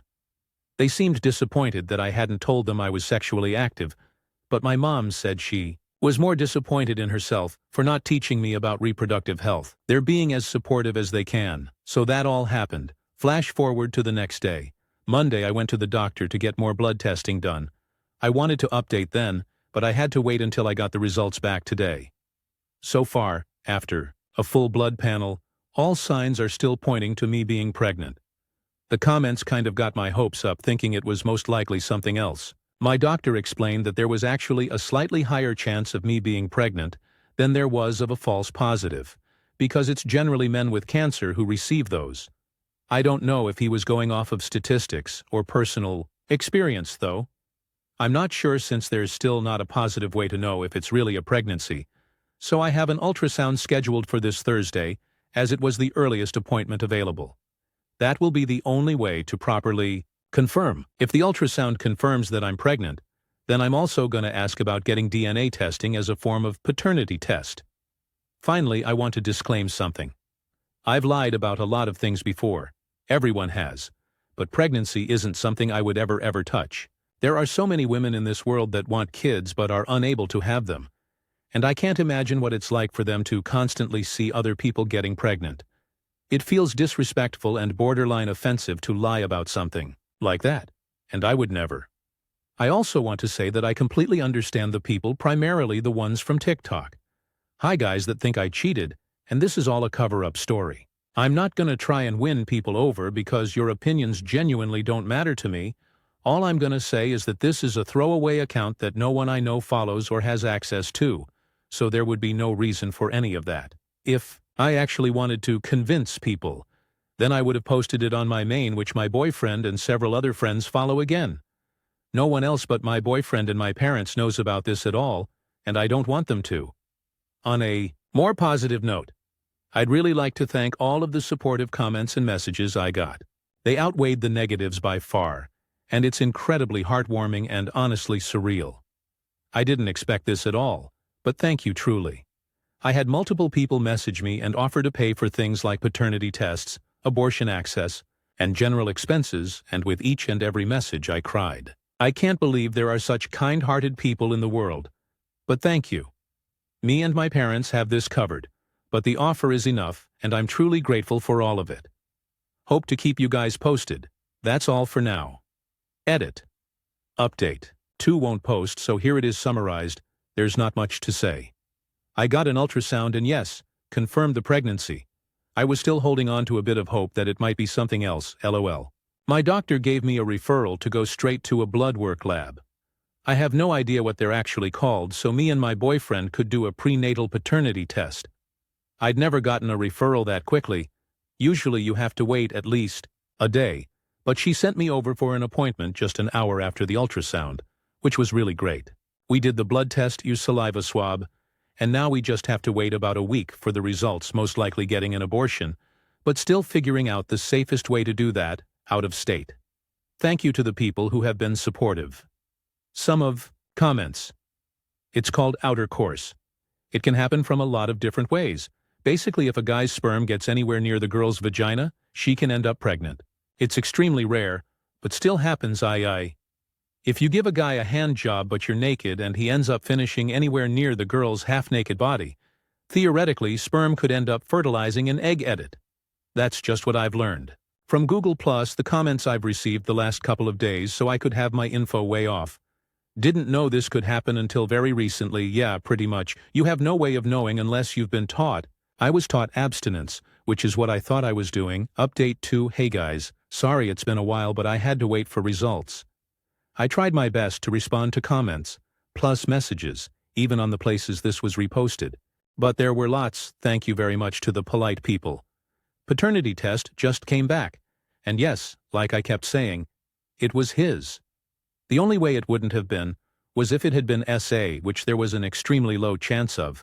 But even so, I'm very grateful that nothing happened to me in my sleep, as some people had suggested. We found a great program that several of you had recommended to me called Plan C. They help provide women in no-abortion states with abortion pills. It was very mentally difficult for me to go through with. But just this morning the pills came. And we used a telehealth doctor to help. I now officially had an abortion. Woohoo! I was very on the fence about it, and honestly I'm not doing too well now, but I know it was the right choice. Now to answer some questions. No, I'm not a bot. I'm also not old. I write well because I want to be an author. Writing's something that's interested me since I was in elementary school, and it's something I work very hard at. I took AP Long last year and am taking AP Lit this upcoming year, so I'm well educated in that subject. Obviously not so well educated in sex. Ed lol. I think some of you are wildly underestimating how articulate teens can be. We're not entirely clueless. Also, I got the paternity test because I could. Some people said it was strange to get one, even though I was most likely getting an abortion. But I don't think so personally. I believe it was very necessary, and honestly wasn't as expensive as I thought it would be. My parents covered it. No, my boyfriend's parents never found out about any of this, and we don't ever want them to. They're not very good people, and my boyfriend plans on going no contact pretty much as soon as he turns 18. Also, we're both 17 now. Anyways, thank you all for the support on this journey. It's been rough, but I know this all helped so much. Even now, I'm still getting DMs of people offering to help both financially and mentally, and genuinely that's amazing. I'll still be responding to comments if there are any. But when it comes to posting, goodbye stories number 24 AITA for refusing to split the check with my brother on Mother's Day. This past Mother's Day, I am 34 was the only person available on the actual date of Mother's Day, as my older and younger brothers, 36 and 28, were going to be doing stuff with their families, and then we would do something with the entire family the following Thursday. So on Sunday my dad, my mom and I went to a local Mexican restaurant, and I took care of the bill, which came out to $54. Then on Thursday we went to my mom's favorite restaurant. I was one of the first to arrive, and I sat down with the mindset of trying to sit next to my younger brother so we could talk. But I was told by my mom to sit on the other side of the table so that my brothers and their families could sit together, which resulted in me sitting next to my two nephews. After dinner, my younger brother called from across the table, first time he spoke to me the entire night, and said, "How do you want to split it?" Here's where I might be the asshole. When he said that, the first thing I said was I already took Mom out on Sunday. He just kind of stared at me, confused, so I repeated, "I already took Mom out Sunday and paid $54. He just continued to stare at me, and I didn't say anything back. Then I went to the restaurant while he took care of the bill on the tablet thing. Here's the thing, if I was told beforehand that we were going to split the bill, I would have been fine with it. But to tell me when the check comes, and it be the first and only thing you say to me the entire night, rubbed me the wrong way. So, am I the asshole? Edit. At restaurant. The waiter asked my father if it was going to be one check or separate. I waited to see what he said, but he said one check, so I wasn't expecting to pay anything. Stories number 25 AITJ for walking out of my sister's wedding because she made my boyfriend sit at the kids' table. So, some background. I, 27F, have been with my boyfriend 29M for almost 4 years. He's successful, well-spoken, and very supportive. Literally everyone in my family likes him. Or at least, I thought they did. My younger sister 25F got married last weekend, and I was a bridesmaid. Everything was going smoothly until the reception. When we found our table assignments, my boyfriend had been seated at a tiny kids' table in the back corner, the same one with my 11-year-old cousin, a bunch of preteens, and one toddler in a high chair. I thought it was a mistake, but nope. My sister told me she didn't have space. at the adult tables, and that technically he's not family, so he doesn't get priority seating.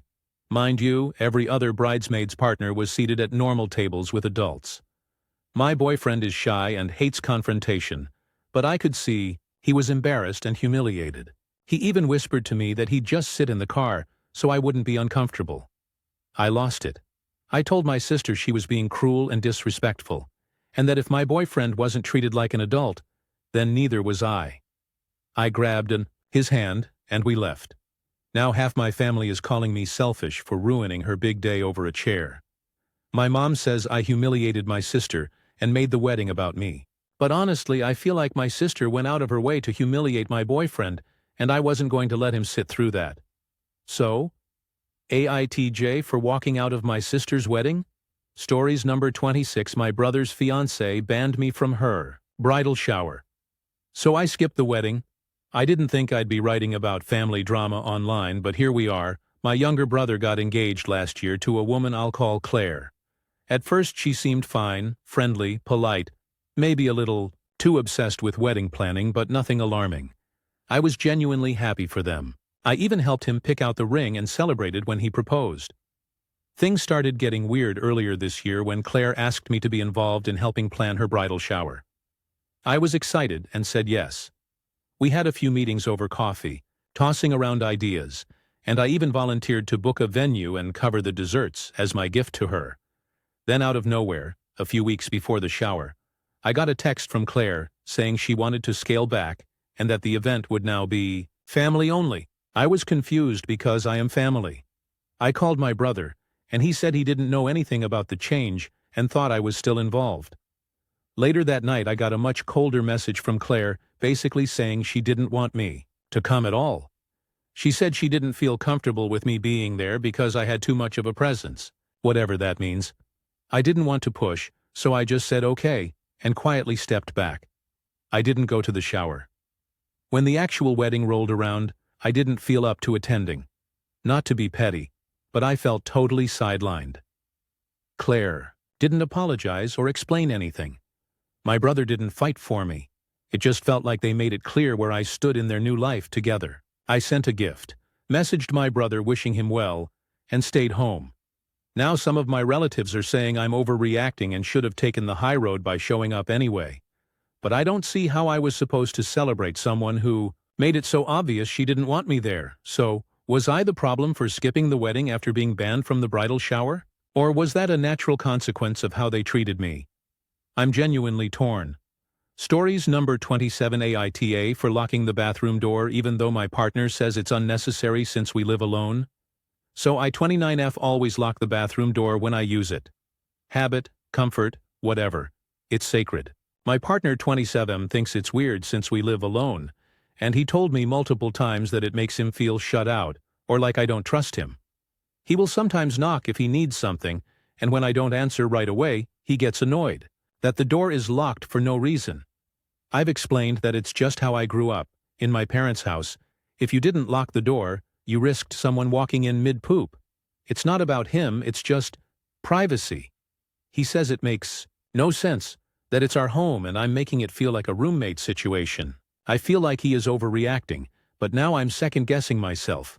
Maybe I'm the wrong one. So, Aita for insisting on locking the bathroom door even though my partner thinks it's unnecessary?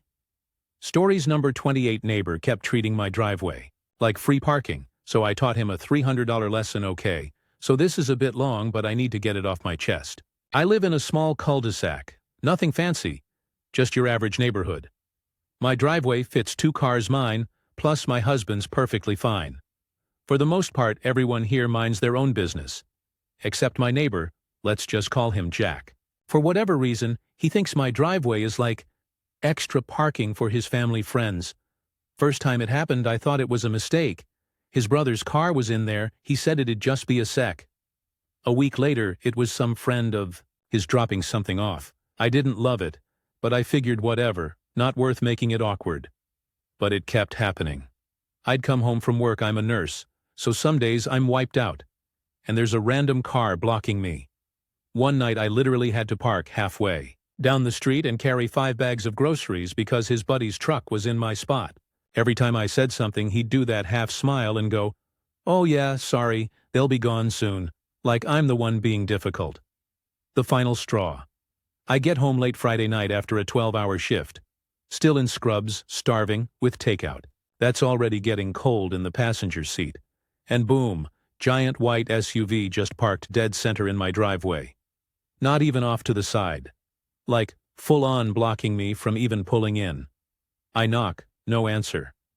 I call Jack, he finally picks up and super casual goes, "Oh yeah, that's my in-laws. They'll only be there a couple hours.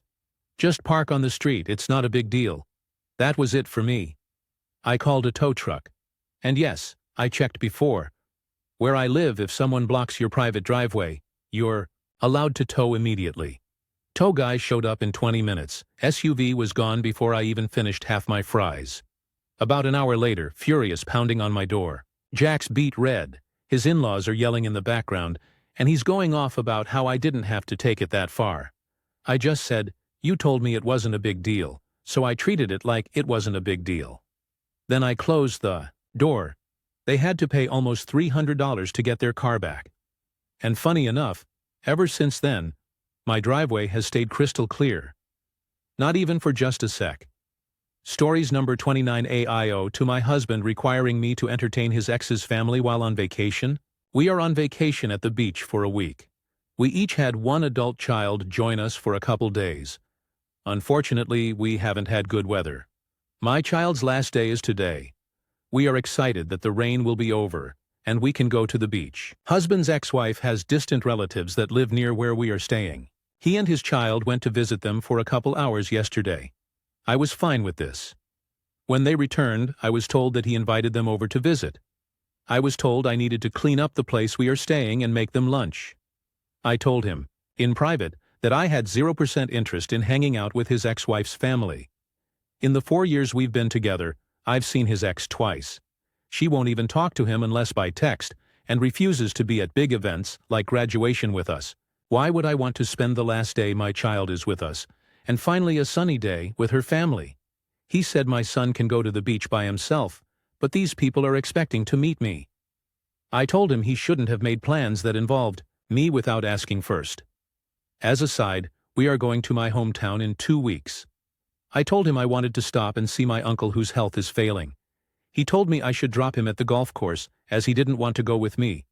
So he doesn't want to meet my family, but I'm supposed to entertain his ex-wife's? For those curious, they've been divorced for 15 years. She cheated on him and is married to the man she cheated with. Stories number 30 Boss asked me to spy on coworker who just had a baby.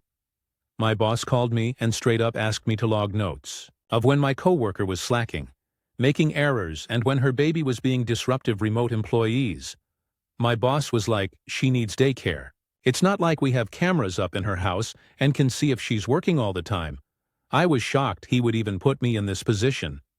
Besides the fact she was and is a top performer before and after she left for FMLA, and they demoted her when she got back from FMLA. She's always done a great job and I've never had any problems. I just don't my manager putting me in this position against a fellow coworker. My job description doesn't say to spy on my coworkers. It puts me in ethically and professionally difficult situation. My boss is a manipulator and a proven liar. I feel like going to him he's going to get defensive, and going to HR is going to put an X on my back and tell him anyways. Or worse, it could come out later if this coworker takes action with HR that my boss asked me to do that, and I look like a POS despite I'm not going to ever follow his request. Help guys, any advice would be so very appreciated.